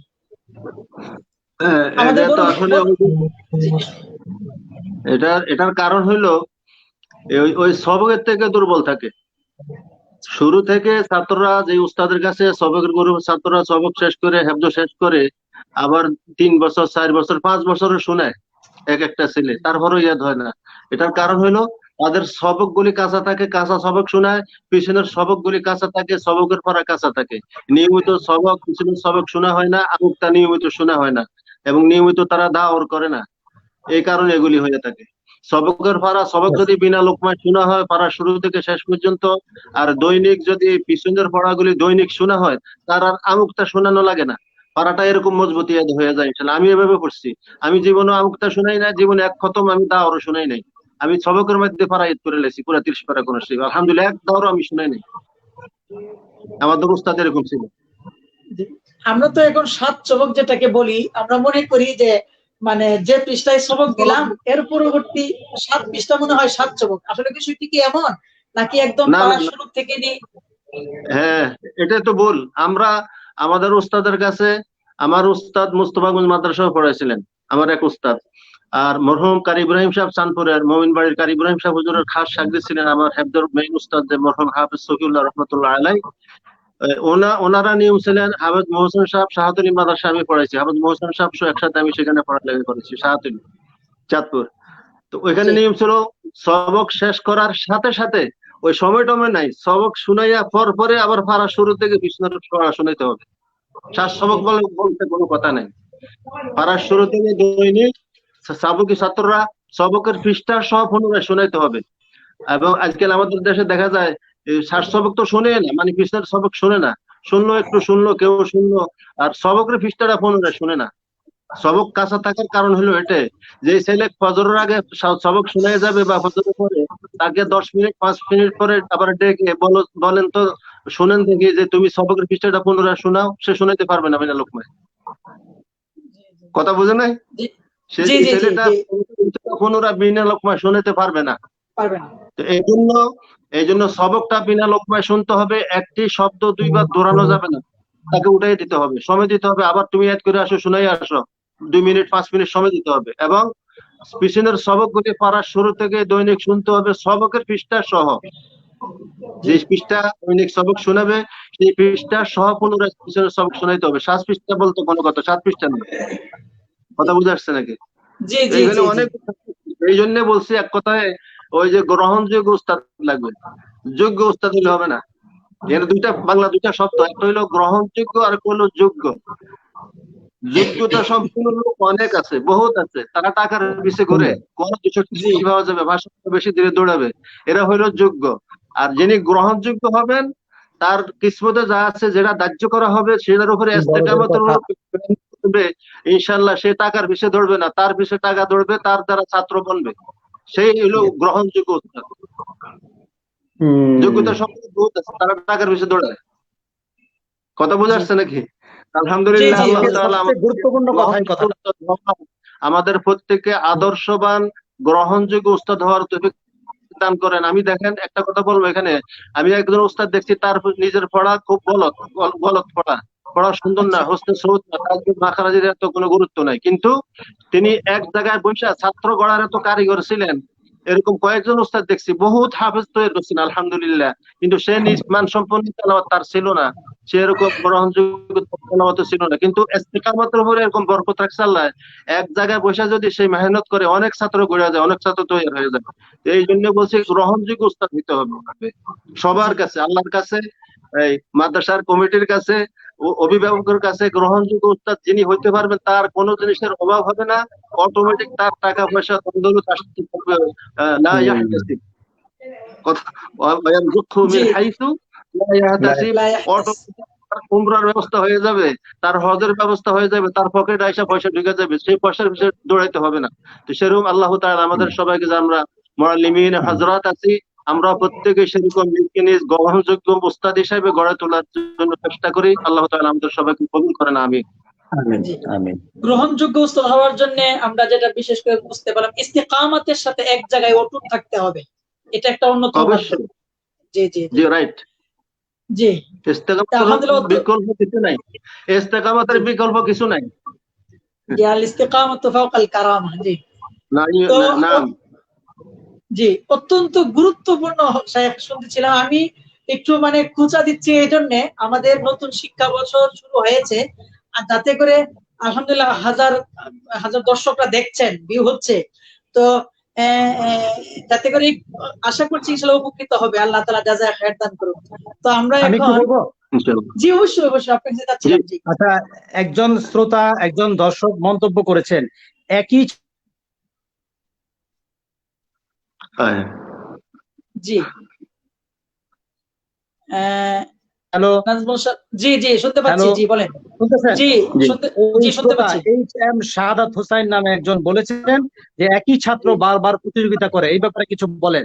সেই ব্যাপারে আমার কথা হইলো, কোন ছাত্র যদি হেফজখানায় থেকে 2-4-5 বছর প্রতিযোগিতা দেয়, সেই ক্ষেত্রে আমার অবজেকশন আছে। কোন ছাত্র যদি অবশ্যই। হেফজখানায় সময় করে কিতাবখানায় গিয়েও আবার সুযোগ করে প্রতিযোগিতা দিতে পারে, সেই ব্যাপারেও কার আপত্তি থাকার কথা না। তো এই ব্যাপারে কেউ যদি ছাত্রের বারবার পড়া প্রতি বছরই তাকে শোনার জন্য রেখে দেয় এবং প্রতিযোগিতার স্বার্থে তাকে আটকে রাখে, এইটার ব্যাপারে আমাদের কথা বলার আছে যে এটা আসলে ঠিক না। এবং পাশাপাশি আমার সেখান থেকে সে যদি অংশগ্রহণ করে, এই ব্যাপারে আমার মনে হয় কারোর আপত্তি থাকা উচিত না। তো এখানে আমি এই আমাদের এই দর্শকের সাথে আমি মানে সম্পূরক হিসেবে বলতে চাই, আমাদের কানে বা আমাদের পর্যন্ত এমন রিপোর্টও আছে, আমাদের ঢাকাতেই হয়তো এমন কিছু 1-2টি মাদ্রাসা থাকবে যারা মাদ্রাসা দিয়েছে এবং বাচ্চাদের দ্বারা প্রতিযোগিতা দেওয়া, শুধুই তার প্রতিযোগিতায় অংশগ্রহণটাই মুখ্য উদ্দেশ্য হয়। এমন কি যে সেই প্রতিযোগিতার থেকে যদি ফার্স্ট হয়ে কোনো পুরস্কার আনে, তাহলে একটা পার্সেন্টেজ বা একটা অংশ তাদেরকে দিতে হয়। এই ধরনের একটি মানে পেশাদারি একটি বিষয় হয়ে গেছে। এই ব্যাপারে যদি একটু কিছু বলতেন। এটা কি আমাকে বলতেছেন না হুজুরকে? হুজুর বলবে? জি হুজুর থেকে শুনবো এবং এই উত্তরটা আপনার দিকে শুনবো ইনশাআল্লাহ। জি হুজুর। জি আলহামদুলিল্লাহ, এটা তো করা মারাত্মক অন্যায়। এই ধরনের কোন উস্তাদ, মাদ্রাসার কোন পরিসরে যদি কেউ করে, আছে এরকম অনেকে করে, নাম বলবো না, অনেক উস্তাদের এরকম আছে, ছাত্রদের জীবন বরবাদ করে তাদেরকে ঘুরে ঘুরে রাখেন। হ্যাঁ, এটা মারাত্মক অন্যায়। সে তাকে কোরআন কারীম তার শেষ হয়ে গেলে তাকে ভালো করে ইয়াদ করে তাকে ছেড়ে দিবে, কিতাবখানায় ভর্তি করাই দিবে, যেটা উস্তাদের দায়িত্ব। তাকে প্রতিযোগিতার জন্য বারবার ঘুরে ঘুরে রাখা হবে, প্রতিযোগিতায় যেন সে ফার্স্ট হয়, বারবার আসতে পারে, তার মাদ্রাসার সুনাম হবে, তার সুনাম হবে। এটা সম্পূর্ণ হারাম। ছেলের জিন্দেগি তার উপরে জুলুম করে সে জালেমে সাব্যস্ত হবে, সেই উস্তাদ, তার উপরে জুলুম করা হবে। আমি অনুরোধ করবো, এরকম যদি কেউ করে থাকে, এরকম কোনো কারো মানসিকতা থাকে, সে থেকে যেন সে ফিরে আসে। এটা মারাত্মক অন্যায়। আল্লাহ তাআলা তাদেরকে সঠিক বুঝ দান করেন। আমাদের যে সমস্ত ছাত্র আলহামদুলিল্লাহ অধিকাংশই দাওরা পাস, মুফতি হয়েছে অনেক। এই যে যারা করছে সাইফুল, যারা ভালো ভালো রেজাল্ট করছে, ফয়সাল, তারা সব দাওরা পাস। তারা কিতাবখানা থেকে আইসা, মোহাম্মদুল্লাহ ওই নরসিংদীর কাতারে আছে, তারা আলহামদুলিল্লাহ তারা কিতাবখানা লালবাগে বিভিন্ন জায়গায় দাওরার বছর আসে, তারা প্রতিযোগিতা আছে, ওখানে কিতাবখানা পড়তো, প্রতিযোগিতাও দিত। ফরিদ অনেক আছে, কটা কথা বলবো, শত শত। তো আমরা এরকম আটকায় রাখি নাই, আর কোনোদিন ছাত্র কালেকশন করি নাই। কোনো মিটিং এ যায়, কোনো সভা সমিতিতে কোনো ছাত্র ভালো তেলাওয়াত শুনলে তার ফোন নম্বর নিয়ে তার অভিভাবককে ঘায়েল করে তাকে বিভিন্ন প্রলোভন দিয়ে নিয়ে ছাত্রগুলি এক মাদ্রাসার থেকে, এক উস্তাদের থেকে ছুটাই নিয়ে সেই মাদ্রাসায় ঢুকিয়ে দেয়। এগুলি মারাত্মক অন্যায়। এগুলি অনেকের অভ্যাস আছে। আল্লাহ তাআলা তাদের এই সমস্ত অভ্যাস থেকে আল্লাহ হেফাজত করেন, এই ধরনের দুর্নীতি যেন না হয়। এদিকে সবাই আমরা যারা অভিভাবক আছি, আমরা খুব সতর্ক থাকবো ইনশাল্লাহ। একজন উস্তাদ মেহনত করে একটা ছেলেরে উঠায়, নাম বলবো না, এরকম বহুত আছে, তৈরি করছে, আরেকজনে নিয়ে প্রতিযোগিতা নাম করে দিল, তার মাদ্রাসার নাম হয়ে গেল, তার খুব নাম হইলো, সে অথচ ছাত্র বেশি কোনো মেহনত করে না, তাকে গড়ে নাই। এরকম দুর্নীতি আমাদের দেশে হইতেছে। আল্লাহ তাআলা এর থেকে সবাইকে হেফাজত করুন, আমিন। আল্লাহুম্মা ইহফাজনা মিনহুম। আমিন আমিন আমিন। এই বিষয়ে আমাদের কারি নাজমুল সাহেব কিছু বলেন। হুজুর তো বললেন, সাথে সম্পূরক হিসেবে একটু এই ব্যাপারে আমার যেটা বলার, যে কোনো ছাত্রর সাথে আমরা এই ধরনের কোনো কথা বা কন্টাক্টে যাই না যে পুরস্কার পেলে দিতে হবে। আমাদের ছাত্রদের কাছ থেকে এই ধরনের কোনো খোঁজ পাবেন না ইনশাআল্লাহ। এই ব্যাপারে আমরা খুব জোরের সাথে 100% নিশ্চয়তা দিয়ে কথা বলতে পারি যে আমরা আমাদের ছাত্রদের সাথে কখনো কন্টাক্টে যাই না। এমনও ছাত্র ফার্স্ট হয়ে আসছে যারা কত পাইছে এটাও আমি জানি না, কত পাইছে সেটাও আমি জানি না, এরকম বহুত আছে।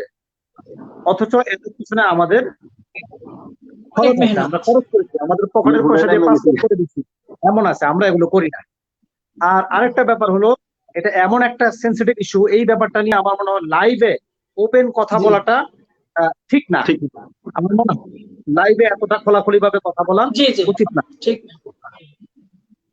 জি, তো আরেকটি বিষয় কারি নাজমুল সাহেবের কাছ থেকে জানতে চাবো, কোরআনে কারীম ইয়াদের ব্যাপারে অনেক সময় আমরা দেখি সবিনা এবং ওই কিয়ামুল লাইল যেটা করা হয়, এইটার কি অনেকটা প্রভাব থাকে তো নাকি? অবশ্যই অবশ্যই, সাপ্তাহিক এটা করতে পারলে ভালো।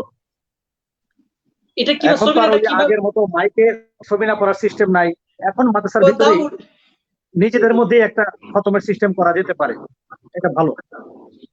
সাপ্তাহিক যে ওই যে পারাগুলো যে পড়ে, এটা কি, এটা তো আছে মনে হয়। হ্যাঁ অবশ্যই আছে, অবশ্যই আছে। এই সাপ্তাহিক এই সবিনার প্রক্রিয়াটা কি হতে পারে, এবং একটা ছেলে কি আসলেও সে সঠিকভাবে পড়ছে কিনা, কতটুকু পড়লো, কিভাবে পড়লো, এই ব্যাপারে পরবর্তীতে উস্তাদরা কিভাবে এটা দেখবে? এটা তো ওই যে একটা কথা বলছি।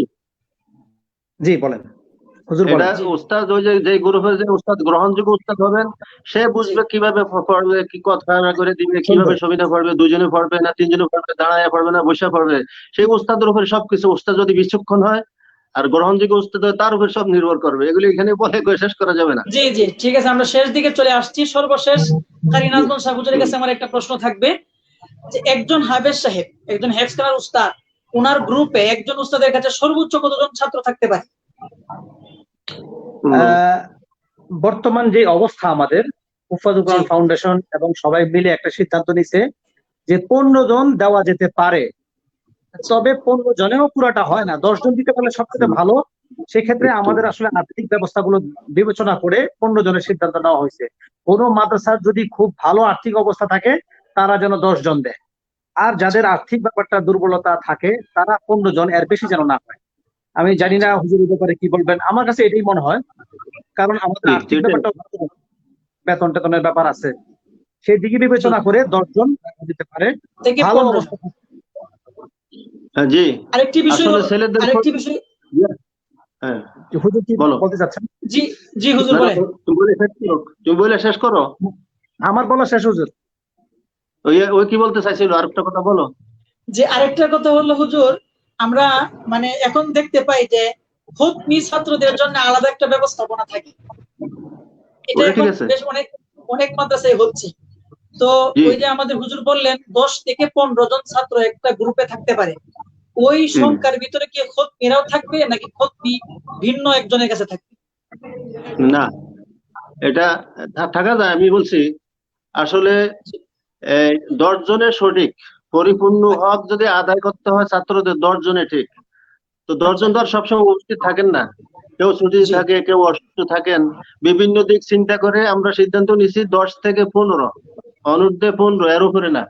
এর উপরে কোনো গ্রুপে কোনো ছাত্র রাখা যাবে না, 15 পর্যন্ত ঠিক আছে। তো এখন আর একটা কথা হলো, ছেলেদের এভাবে ঠিক করতে হবে। আর একটা কি কথা বলছিলা? যারা খুতনিদের জন্য আলাদা ব্যবস্থাপনাটা কিভাবে হতে পারে? সেটা আলাদা আছে, অনেক মাদ্রাসায় আছে। আমার এখানে খতমি গ্রুপ আলাদা।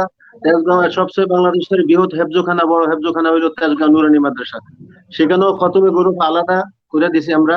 সেখানে প্রায় 50, 60, 70, 80 জন ছাত্র থাকে। খতমি গ্রুপে আলাদা উস্তাদ দেওয়া আছে, উস্তাদ ছাত্র আলাদা, সুন্দর পড়ালেখা হইতেছে সেখানে। আলহামদুলিল্লাহ, সেখানে খুব ভালো ভালো হাফেজ তৈরি হইতেছে প্রতি বছর, তারা ফারেক হয়ে যেতেছে। তো সেখানেও খতমি গ্রুপ আলাদা।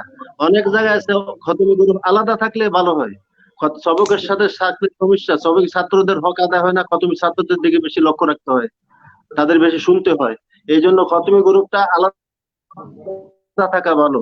খতমি গ্রুপের জন্য আলাদা যে কজন ছাত্র হবে তাদের জন্য আলাদা শিক্ষক রাখা দরকার, ভালো দেখে দেখে। তাহলে তাদের ইয়াদ ভালো হবে, তাদের শোনার সহজ হবে, ইয়াদ সুন্দর হবে, ওস্তাদেরও কষ্ট কম হবে। আলহামদুলিল্লাহ, যে আমরা আজকে আমাদের যে বিষয়ে আলোচনা ছিল, হিফজ ফারিগিন ছাত্রদের বোর্ড পরীক্ষা কিভাবে হবে না হবে, এই সম্পর্কে আমরা দিক নির্দেশনা পেয়েছি আলহামদুলিল্লাহ।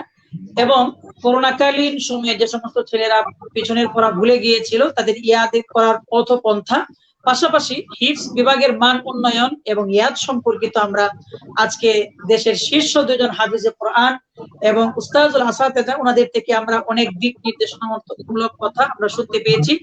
শুকরান, জাযাকুমুল্লাহ আহসানাল জাযা। তো আমি আমার এই অন্য প্রসঙ্গে এক দুটি প্রশ্ন থাকবে, কিন্তু এর আগে আমরা আমাদের পক্ষ থেকে বলছি আমাদের দুজন মেহমানকে, আমরা যে বিষয়ে কথা বলছিলাম অনেক আলোচনা হয়েছে, এখন মাঝখানে এমন কি কোনো কথা আছে কিনা যে কথাগুলো আজকের এই লাইভে বললে আমাদের দর্শক শ্রোতা এবং হিফজ বিভাগের শিক্ষার্থী শিক্ষক তাদের জন্য উপকারী হবে, এমন যদি কোনো কথা থাকে তাহলে আমি জনাব নাজমুল হাসান সাহেবকে প্রথমে বলার জন্য অনুরোধ জানাচ্ছি। আলহামদুলিল্লাহ, হেফজখানার বিষয়ে যে সমস্ত কথা হওয়া উচিত সব কথা আমাদের আজকের আলোচনার মধ্যে আমরা পেয়ে গেছি। হুজুরের আলোচনার মধ্যে আমার মনে হয় যে সবকিছু এসে গেছে। আজকে আমি যে কথাটা একটু বলতে চাই সেটা হলো, আজকে মিডিয়াটা এমন ভাবে ব্যবহার হচ্ছে, মানে এটা আজকে আর আমরা এক সময় টেলিভিশনে, আমি 94 থেকে টেলিভিশনে প্রোগ্রাম করি আলহামদুলিল্লাহ। তো ওই সময় আমাদের টিভিতে যেতে হলে অনেক কঠিন চিন্তা ভাবনা করে যেতে হইতো। টেলিভিশনের প্রোগ্রাম মানে অনেক কিছু, আর এখন প্রত্যেকের টিভি হাতে হাতে, মোবাইলে আজকে টিভি। আজকে প্রচারের প্রয়োজন মনে করলে আমি লাইভ দিয়ে দিচ্ছি। এই ক্ষেত্রে আমার যেটা বলার, আলেম ওলামাদেরকে উদ্দেশ্য করে, মোবাইলে কিছু লিখতে, ফেসবুকে কিছু লিখতে গিয়ে একটু সতর্ক হওয়া উচিত। আমার সাথে আপনার একটা দ্বন্দ্ব আছে, আমি ফেসবুকে লিখে দিলাম, এটা আসলে ঠিক না। বেফাক নিয়ে আজকে যা হচ্ছে এটা খুবই দুঃখজনক। এই ব্যাপারগুলো অন্যভাবে আলোচনা করা যেত। আমি যারা দুর্নীতি করেছে তাদের পক্ষে যাচ্ছি না, আমি এদের ব্যাপারে অন্যভাবে ইনবক্সে গিয়ে কথা বলা যেত, অন্যদের সাথে আলোচনা করে একটা মিটিং ডেকে আলেমদেরকে চিঠি দিয়ে করা যেত। ওপেন এভাবে ফেসবুকে লাইভ করে বা ফেসবুকে পোস্টিং দিয়ে যেভাবে, এটা ক্ষতির কারণ হচ্ছে। এটা কি বেফাকের মহাসচিবের ক্ষতি হচ্ছে, পরীক্ষা নিয়ন্ত্রণের ক্ষতি হচ্ছে, আমাদের পুরা জাতির ক্ষতি হচ্ছে। এই জন্য এই সমস্ত ক্ষেত্রে একটু সতর্ক হওয়া। এত আবেগ ভালো না, এতটা আবেগ প্রবণ হওয়া ভালো না। আমি আজকে আবেগের খেলায় সবকিছু বলে ফেলবো, এটা ঠিক না। চিন্তা করা উচিত যে কাদের ক্ষতি করতেছে আমরা, কারা আমাদেরকে করতেছে, কারা আমাদেরকে মারতেছে। গতকালকে আমার মাথায় একজন অফিসে বসে এমন কিছু মন্তব্য করছে কওমি আলেমদের ব্যাপারে, আমি তাকে ধরেছি, ভালো মতো ধরেছি, কিন্তু সে যা বলেছে যে আপনারা দেখেন অন্যদের মধ্যে কি দ্বন্দ্ব হচ্ছে না, সবার মধ্যে দ্বন্দ্ব হচ্ছে, আমরা জানতে পারতেছি না, কিন্তু দ্বন্দ্ব আমরা সব প্রকাশ করতেছি। এটা আসলে এই ব্যাপারে একটু সতর্ক হওয়া উচিত সবার। জি শুকরান। তো আমাদের মুহতারাম হযরত আব্দুল হক হাফিজাহুল্লাহ তাআলা, তো আজকের মানে আমাদের যে বিষয়ে আলোচনা চলছিল, হয়তো অনেক কিছু বাদ পড়েছে, আপনার হয়তো জানা আছে বা উপকারী মনে হবে এই ধরনের কিছু কথা। জি, আসলে কথা তো অনেক, তো লাইভে তো আধা ঘন্টা 1 ঘন্টা সব কথা বলা সম্ভব না, আর সব কথা সবসময় মনেও থাকে না, আসে না। তো সুতরাং আমি একটা কথাই বলবো, আমাদের বিশেষ করে আমাদের যে সমস্ত দ্বীনী মুআল্লিমিন হযরত আছে তাদেরকে লক্ষ্য করে একটা কথা বলবেন, যারা দ্বীনের খাদেম, দ্বীনের মুআল্লিমিন হযরতদেরকে উদ্দেশ্য করে একটি কথা বলবো, আমরা বিশেষ করে কোরআনে কারীমের মুআল্লিমিন হযরত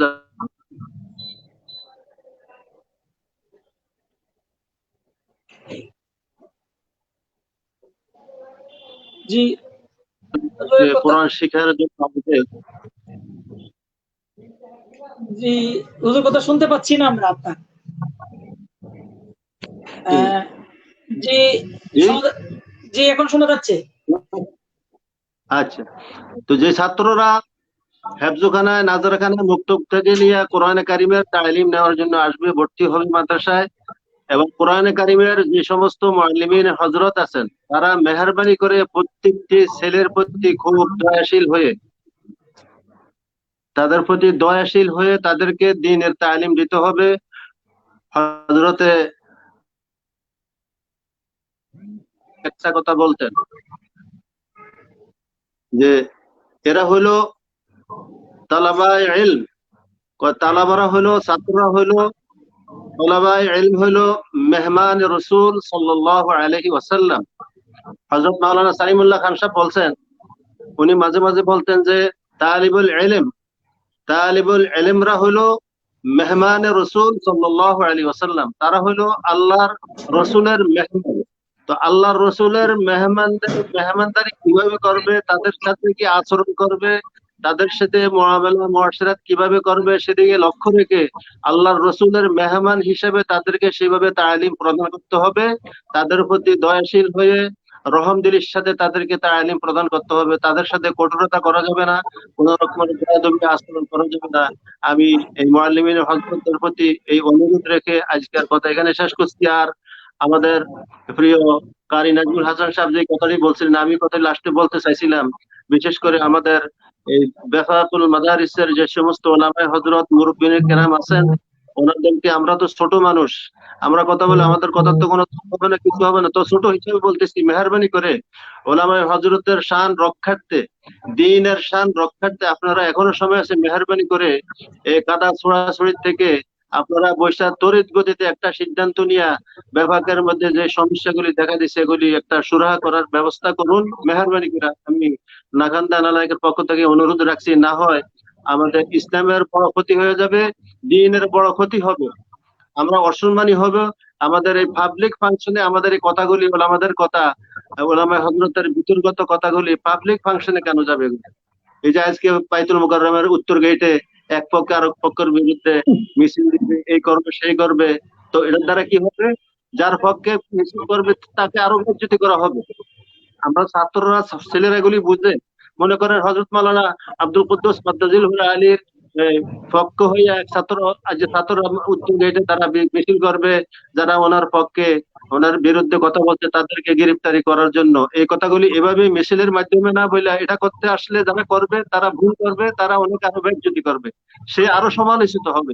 এগুলি বুদ্ধিহীনের কাজ হবে, বুদ্ধিমান মানুষের বুদ্ধিমত্তার কাজ হবে না। এগুলি আমরা প্রত্যেকে আমরা আশা করবো এগুলি থেকে আমরা বিরোধী থেকে মুরব্বীরা তড়িৎ গতিতে বৈশা যদি একটা, যারা এখনো আছেন আলহামদুলিল্লাহ অনেক মুরব্বী এখন আল্লাহ তাআলা হায়াতহীন রাখছেন, ওনারা বেশ মেহরবানি করে বসে একটা সিদ্ধান্ত নিলে আমার মনে হয় খুব ভালো হবে। না হয় সামনের অবস্থা কি হবে আল্লাহ পাকই ভালো জানেন।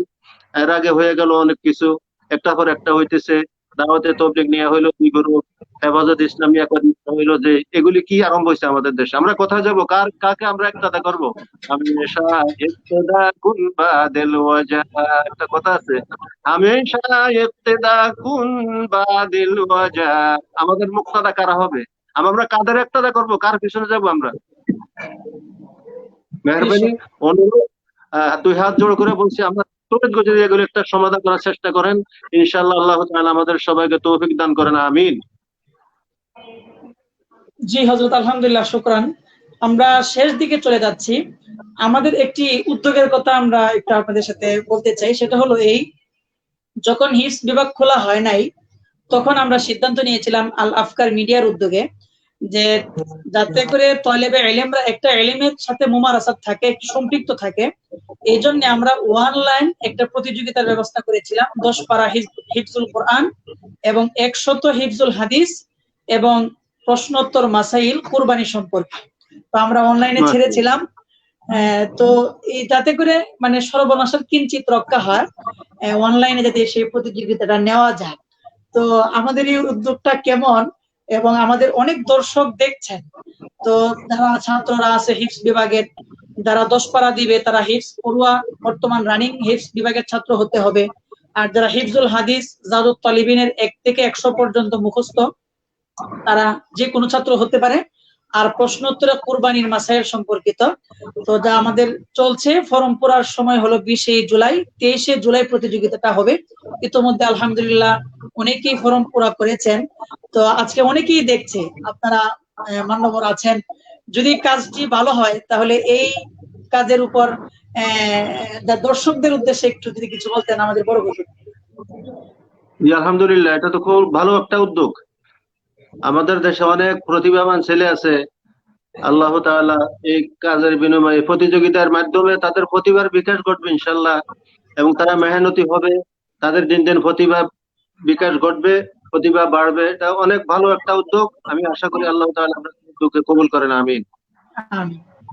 নাজমুল সাহেব হুজুর এই ব্যাপারে যদি কিছু বলতেন, যাতে সময়টা কাজে লাগে। হুজুরের সাথে একমত, এটা একটা ভালো উদ্যোগ নেওয়া হয়েছে, এটা বাস্তবায়ন করা যেতে পারে, খুব ভালো। ইনশাআল্লাহ নেক দোয়া চাই এবং জি। সার্বিকভাবে আমরা দোয়া চাই। সর্বশেষ ইনশাআল্লাহ। আমরা একদম আজকের লাইভের শেষ দিকে চলে আসছি। আমরা আজকে আমাদের যেহেতু আসলে যারা কষ্ট করেন আমরা শুধু তাদেরকেই কষ্ট দিতে চাই। আমাদের হুজুর বয়স্ক বয়োবৃদ্ধ মানুষ, এরপরে আমরা হুজুরকেই কষ্ট দিব। আজকে হুজুরের কাছে আমার দুটি প্রশ্ন। হুফাজুল কোরআন ফাউন্ডেশন তার শুরুটা কিভাবে হয়েছে এবং শুরুর দিকটা কেমন, কি উদ্দেশ্যে বা কি প্রেক্ষাপটে এবং কিভাবে কার মাধ্যমে, সংক্ষিপ্ত আকারে আমরা একটু জানতে চাই। জি আলহামদুলিল্লাহ, এখন এগুলি বলার সময় হবে? জি জি বলা তারপরে যায়। আরেকটা লাগবে। হ্যাঁ, সময় কতক্ষণ? অল্প সময় যদি হুজুর বলে দেন। অল্প সময় তো আচ্ছা, আলহামদুলিল্লাহ আমাদের দেশের সংক্ষেপে বলতেছি আমি। আমাদের জি। দেশের এই হেফজখানার হেফজ পড়ার হাফেজ সাহেবদের তেলাওয়াতের মান এত নিচু ছিল, যেটাকে কেন্দ্র করে যে এদের মান, হাফেজদের তেলাওয়াতের মান কিভাবে উন্নততর করা যায়, এই চিন্তা চেতনা থেকে আমাদের দেশের মুরব্বিয়ানে কেরামদের মধ্যে, যেমন মনে করেন আমাদের দেশের অনেক মুরব্বী ছিলেন, মরহুম আমাদের এই হুফাজুল কোরআন ফাউন্ডেশনের মেইন প্রধান উপদেষ্টা ছিলেন মরহুম খতিব ওবায়দুল হক রহমতুল্লাহি আলাইহি। উনি ছিলেন হুফাজুল কোরআনের প্রধান উপদেষ্টা, ছিলেন মেইন মুরব্বী উনি। তারপরে হযরত মুফতি আমিন সাহেব, তারপরে শাইখুল হাদিস সাহেব, হযরত মাওলানা সুলতান জৌক সাহেব, তারপরে কারি হাবিবুর রহমান সাহেব, মরহুম মুফতি নুরউদ্দিন সাহেব, এরপরে আছে হাফেজ ফয়েজুর রহমান সাহেব, হাফেজ ইদ্রিস সাহেব, লালবাগের হাফেজ মুসা সাহেব। এই মুরব্বীরা সকলে বৈশা চিন্তা করলেন যে তেলাওয়াতের মান সুন্দর করতে হইলে কি করা যায়, কি করণীয়। সর্বপ্রথম আমরা চিন্তা করছি, তো আমরা এই ছাত্রদের তেলাওয়াতের মান সুন্দর করার জন্য, বাতাস পড়ার জন্য ছাত্রদের মধ্যে আবহাওয়া একটা প্রতিযোগিতার ব্যবস্থা করা হোক। তাদেরকে বছরে জাতীয় পর্যায়ে একটা প্রতিযোগিতা, বিভিন্ন গ্রুপে কয়েকটি গ্রুপে প্রতিযোগিতা করতে করতে ছাত্ররা উদ্যোগী হবে, তাদের জোক সব বেড়ে যাবে, তাদের মেহনতি হবে, ভালো করে ইয়াদ করবে, তাজবে, সুন্দর হবে প্রতিযোগিতা। এবং তার সাথে সাথে আমি আর নুরউদ্দিন সাহেব সর্বপ্রথম, যেটা বাস্তব কথা আর কি, এটা কেউ জানে না, মরহুম মুফতি নুরউদ্দিন সাহেব নাওয়ারাল্লাহ মারকাদা, আল্লাহ তাকে জান্নাত নসিব করুন। তো আমি ওনাকে বলছি, আমি প্রস্তাব দিয়েছি, এই প্রতিযোগিতার মাধ্যমে পড়া সুন্দর হবে না। প্রতিযোগিতার পড়া সুন্দর হইতে হইলে, ইয়াদ মজবুত করতে হইলে আগে ওস্তাদের পড়া ঠিক করতে হবে, ওস্তাদের পড়া ঠিক করতে হবে। তো কি করতে হবে, আমি ওনাকে পরামর্শ দিলাম যে আমরা ওস্তাদের একটা প্রশিক্ষণের ব্যবস্থা করি। উস্তাদের প্রশিক্ষণের মাধ্যমে যদি উস্তাদের তেলাওয়াতের মান সুন্দর হয়ে যায়, উন্নত হয়, তখন অটোমেটিক ছাত্রদের তেলাওয়াত সুন্দর হবে। এই জন্য সর্বপ্রথম এই 1996 সনে হুফাজুল কোরআন ফাউন্ডেশন গঠিত হয়। তার এই 1 বছর পরে আমাদের এই প্রশিক্ষণ শুরু হয় হাজারীবাগে। আলহামদুলিল্লাহ, আমি নুরউদ্দিন সাহেব পরামর্শ করে আমরা সর্বপ্রথম আমি আর নুরউদ্দিন সাহেব প্রশিক্ষণ শুরু করি। তার কয়েক বছর পরে যাইয়া মরহুম কারি হাবিবুর রহমান সাহেবকে আমরা এই প্রশিক্ষক হিসাবে আনি এবং উনি হুফাজের সদস্য হন। তার কয়েক বছর পর, প্রথম থেকে উনি ছিলেন না, একমাত্র আমি ছিলাম আর নুরউদ্দিন সাহেব ছিল। আমি তখন রায়ের বাজার ছিলাম, সুলতানগঞ্জ মাদ্রাসায়। সেখান থেকে আমি হাজারীবাগ হয়ে আসতাম, সকালে আসতাম, আমার নিজের পকেটের পয়সা দিয়ে আমি এই প্রশিক্ষণে চালাইয়া গেছি। হুফাজের থেকে কোনো পয়সাও নেই নাই, গাড়ি ভাড়া দিয়ে, রিক্সা ভাড়া দিয়ে আমি এরকম ভাবে 3 মাস ব্যাপী, প্রথম থেকে 3 মাস ব্যাপী আমাদের হুফাজের এই শিক্ষক প্রশিক্ষণটা শুরু হয়। তো এভাবে আমরা এই হুফাজুল কোরআন ফাউন্ডেশন গঠনের মেইন উদ্দেশ্য, লক্ষ্য এটাই ছিল যে হাফেজদের মান কিভাবে উন্নত করা যায়, বা তাজবিদ তারতিলের সাথে পড়তে পারে। এই ব্যবস্থাপনা তখন ছিল না। তখন অবস্থা ছিল আমাদের দেশের হাফেজরা যে যত তাড়াতাড়ি পারা শেষ করতে পারে, 10 মিনিটে 11 মিনিটে শেষ করতে পারে, সেই সবচেয়ে উন্নত হাফেজ, মানে দ্রুত জান হাফেজ, খুব ভালো হাফেজ বলে আমরা গণ্য করতাম এই দেশে। আলহামদুলিল্লাহ, এই ধারাবাহিকতায় আমরা যখন হুফাজুল কোরআন গঠন করার পর আমরা এই প্রশিক্ষণের ব্যবস্থা করি এবং ছাত্রদেরকে নিয়ে প্রতি বছর জাতীয় পর্যায়ে বিভিন্ন গ্রুপে প্রতিযোগিতা আরম্ভ করি। তারপর থেকে পর্যায়ক্রমে আলহামদুলিল্লাহ তেলাওয়াতের মান আস্তে আস্তে উন্নত হওয়া শুরু হয়েছে। এখন সারা দেশব্যাপী আলহামদুলিল্লাহ, বাংলাদেশে আনাচে কানাচে যে কোনো জায়গায় গেলে এখন তেলাওয়াত শুনলে কলিজা ঠান্ডা হয়ে যায়। আলহামদুলিল্লাহ, এটা ইখলাসের বরকত, হুফাজুল কোরআন ফাউন্ডেশনের, এটা কোনো অস্বীকার করার কোনো সুযোগ নাই। আলহামদুলিল্লাহ, এটা জি মোহতারাম, আমি একটা প্রশ্ন করতে চাই। তাহলে হুফাজুল কোরআন ফাউন্ডেশন 1996 সালে প্রতিষ্ঠা হয়। লাভ করে। জি জি, প্রতিষ্ঠাতা কে ছিলেন? প্রতিষ্ঠাকালে আপনি আর সাথে কে ছিলেন? প্রতিষ্ঠাতা সভাপতি ছিলেন মরহুম আল্লামা শাইখুল হাদিস আজিজুল হক সাহেব রহমতুল্লাহ আলাইহির ভাই হাফেজ বজলুল হক সাহেব। উনি চকবাজারের পুরান ঢাকার কয়েকজন হাফেজ সাহেবকে নিয়ে পরামর্শ করে মানে তারা একটা হুফাজুল কোরআন একটা কমিটি করছে, কয়েকজন হাফেজ মিল্লা। তাদের লক্ষ্য উদ্দেশ্য ছিল তারা চকবাজার মসজিদে সাপ্তাহিক সবিনা পড়বে, সাপ্তাহিক সবিনা হবে, আর একটা করবে, প্রতিযোগিতা করবে, দেশব্যাপী না, এলাকা ভিত্তিক আর কি। এইভাবে আরম্ভ হয়েছে কাজীরবাগ মসজিদে, হাজারীবাগ আর লালবাগ, চকবাজার মসজিদে বসে হাফেজরা যারা আসবেন তারা একটা সবিনা পড়বে ইয়াদ রাখার জন্য। এই সর্বপ্রথম এটা করছে বজলু ভাই সহ। আলহামদুলিল্লাহ হাফেজ সাখাওয়াতুল্লাহ, হাফেজ নাসির, হাফেজ আব্দুল গাফফার সাহেব, পুরান ঢাকার ব্যবসায়ী হাফেজ সাহেবরা, ওনারা মিল্লা সর্বপ্রথম তাদের মাথায় এটা আসছে। নুরুদ্দিন সাহেব ছিলেন, কারি হাবিবুল্লাহ বেলালী সাহেব ছিলেন। ওনারা বসে পরামর্শ করে 1 বছর 1.5 বছর যাইতে না যাইতে তারপরে ওনারা চিন্তা করলেন এটাকে যদি বেগবান করতে হয়, এটাকে হুফাজুল কোরআন ফাউন্ডেশনকে যদি গতিশীল করতে হয়, তাহলে মরহুম নুরুদ্দিন সাহেব পরামর্শ দিলেন। কারি হাবিবুল্লাহ বেলালী সাহেব এখনো বেঁচে আছে, নুরুদ্দিন সাহেবকে আল্লাহ নিয়ে গেছেন, জান্নাত নসিব করুন। ওনারা প্রস্তাব দিল যে হাফেজদের জগতে এবং হাফেজের মান, তেলাওয়াতের মান উন্নত করতে হয় এবং হুফাজুল কোরআন ফাউন্ডেশনকে যদি গতিশীল করতে হয়, তাহলে একমাত্র কাজ করতে হবে আব্দুল হক সাহেবকে হুফাজুল কোরআনের দায়িত্ব দিতে হবে, ওনাকে হুফাজে আনতে হবে, নইলে এটা আমরা যতই চেষ্টা করি না কোনো লাভ হবে না। মুফতি মরহুম নুরুদ্দিন সাহেব এবং বেলালী সাহেব আমাকে ফোন করে অনুরোধ করে ওনারা আমার কাছে আসছে যে আপনি আসেন, যে হুফাজের কাজ যদি গতিশীল করতে হয় সব ব্যাপারে, তো এটা ওনার দরকার আছে, ওনার সারা এটা কোনো প্রতিফলন হবে না। তখন আমি আলহামদুলিল্লাহ হুফাজুল কোরআন ফাউন্ডেশনে গেছি। যাওয়ার পরে মিটিং হয়েছে, মিটিং এ সর্বপ্রথম আমাকে শিক্ষা সম্পাদক হিসেবে হুফাজে নিছে। কয়েক বছর শিক্ষা সম্পাদক ছিলাম। তারপর আলহামদুলিল্লাহ বজলু ভাই বললেন যে আমি তো এখন আমার মানে ইমাম আয়সা করছে, আমি আর এই সভাপতি থাকার যোগ্যতা আমার নাই, আমি আমার মাথার বোঝাটা ওনার উপর দিয়ে দিছি, ওনার ছাড়া উনি যতদিন বেঁচে থাকবেন উনি হুফাজুল কোরআন ফাউন্ডেশনের সভাপতি থাকবেন। তারপরে আমার গাড়ে, আমি তো অযোগ্য লোক, আমার গাড়ি এটা সাফাই দিছে। আজকে প্রায় অনেক বছর হয়ে গেছে, আলহামদুলিল্লাহ 15-16 বছর এই দায়িত্ব আমার দিয়ে রাখছে। আমার তো কোনো যোগ্যতা নাই, এলেম নাই, হেলেম নাই, লা ইলমা ওয়ালা হিলমা, আমার কোনোটাই নাই, লা ইলমা ওয়ালা হিলমা। আল্লাহ চালাইতেছে, আল্লাহ কোরআনের বরকতে আল্লাহ চালাইতেছে, আলহামদুলিল্লাহ। আলহামদুলিল্লাহ। তো হযরত আলহামদুলিল্লাহ, অত্যন্ত সুন্দর কথা আমরা শুনছি। হুফাজুল কোরআন ফাউন্ডেশনের শুরুর দিকের অবস্থাগুলো শুনছি। ইনশাআল্লাহ আমরা আগামী একদিন হুফাজুল কোরআন ফাউন্ডেশনের কর্ম এবং তার ইতিহাস সম্পর্কে ইনশাআল্লাহ আমরা একদিন হযরতের কাছে একটু সময় চাবো। ইনশাআল্লাহ আমরা জাতির উদ্দেশ্যে আমাদের এই একটি অত্যন্ত সুন্দর প্রতিষ্ঠানের একটু আমাদের অতীত অবশ্যই আমাদের জানা প্রয়োজন। তো মুহতারাম সম্মানিত হযরত, আপনি বয়োবৃদ্ধ মানুষ, অনেক ব্যস্ত থাকেন।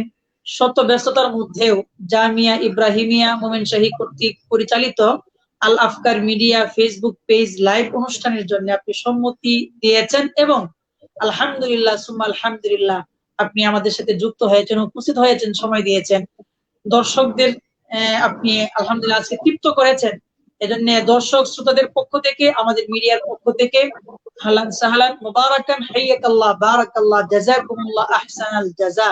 আল্লাহ তাআলা উত্তম বদলা এবং খায়ের দান করুক। তো সম্মানিত দর্শক শ্রোতা, আপনারা জি তো সম্মানিত দর্শক শ্রোতা, আপনারা দেখছিলেন এতক্ষণ আজকে আমাদের আল আফকার মিডিয়া ফেসবুক পেজ লাইভ অনুষ্ঠান। প্রায় 2 ঘন্টার মতো হয়ে যাচ্ছে। দীর্ঘ সময় আলোচনা আজকে করেছেন আমাদের দেশের প্রথিতযশা একজন হাফিজে কোরআন, বিশিষ্ট আলিমে দ্বীন, তেগী কুরবানিওয়ালা একজন আলেম হাফেজ হযরত মাওলানা কারি আব্দুল হক হাফিজাহুল্লাহ তাআলা ওয়া রাআ, এবং আমাদের সাথে যুক্ত ছিলেন আন্তর্জাতিক কারি নাজমুল হাসান সাহেব দামাত বারাকাতুহুল আলিয়া। আমরা আপনাদেরও আমাদের সাথে ছিলেন, সকলকে ধন্যবাদ। সর্বশেষ আমাদের হযরত আব্দুল হক সাহেব হুজুরের মাধ্যমে আমরা আজকে আমাদের লাইভ শেষ করতে চাই। হযরত দর্শকদের উদ্দেশ্যে এক দুটি কথা বললেই আমরা শেষ করতে চাই, আপনার মাধ্যমে শেষ করতে চাই। জি আলহামদুলিল্লাহ, আল আফকার মিডিয়া, জি আল আফকার মিডিয়া উদ্যোগে আজকের যে লাইভটি আমরা এতক্ষণ পর্যন্ত উপভোগ করছি। আলহামদুলিল্লাহ, আমি এই মিডিয়াকে, আলাপকার মিডিয়াকে অনেক অনেক ধন্যবাদ জানাই, মুবারকবাদ জানাই। একটা গুরুত্বপূর্ণ কোরআনে কারিম কেন্দ্রিক যে আজকের এই লাইভটি হয়েছে, যারা আমাদের এই লাইভে সংযোগ হয়েছেন, কথাগুলি শুনতে পাচ্ছেন, আমি আশা করব ইনশাল্লাহ প্রত্যেকটি কথার উপরে আমল করার চেষ্টা করব আমরা গুরুত্বের সাথে ইনশাল্লাহ। আল্লাহ তাআলা আমাদের সবাইকে জায়গায় কায়েম করেন।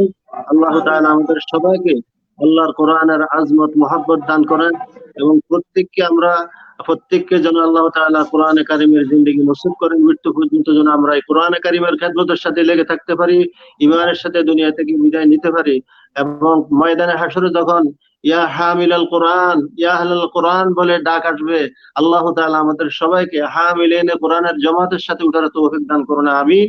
ওয়া আখিরু দাওয়ানা আলহামদুলিল্লাহি রাব্বিল আলামিন। আসসালামু আলাইকুম ওয়া রাহমাতুল্লাহ। ওয়া আলাইকুম আসসালাম ওয়া রাহমাতুল্লাহি ওয়া বারাকাতুহু।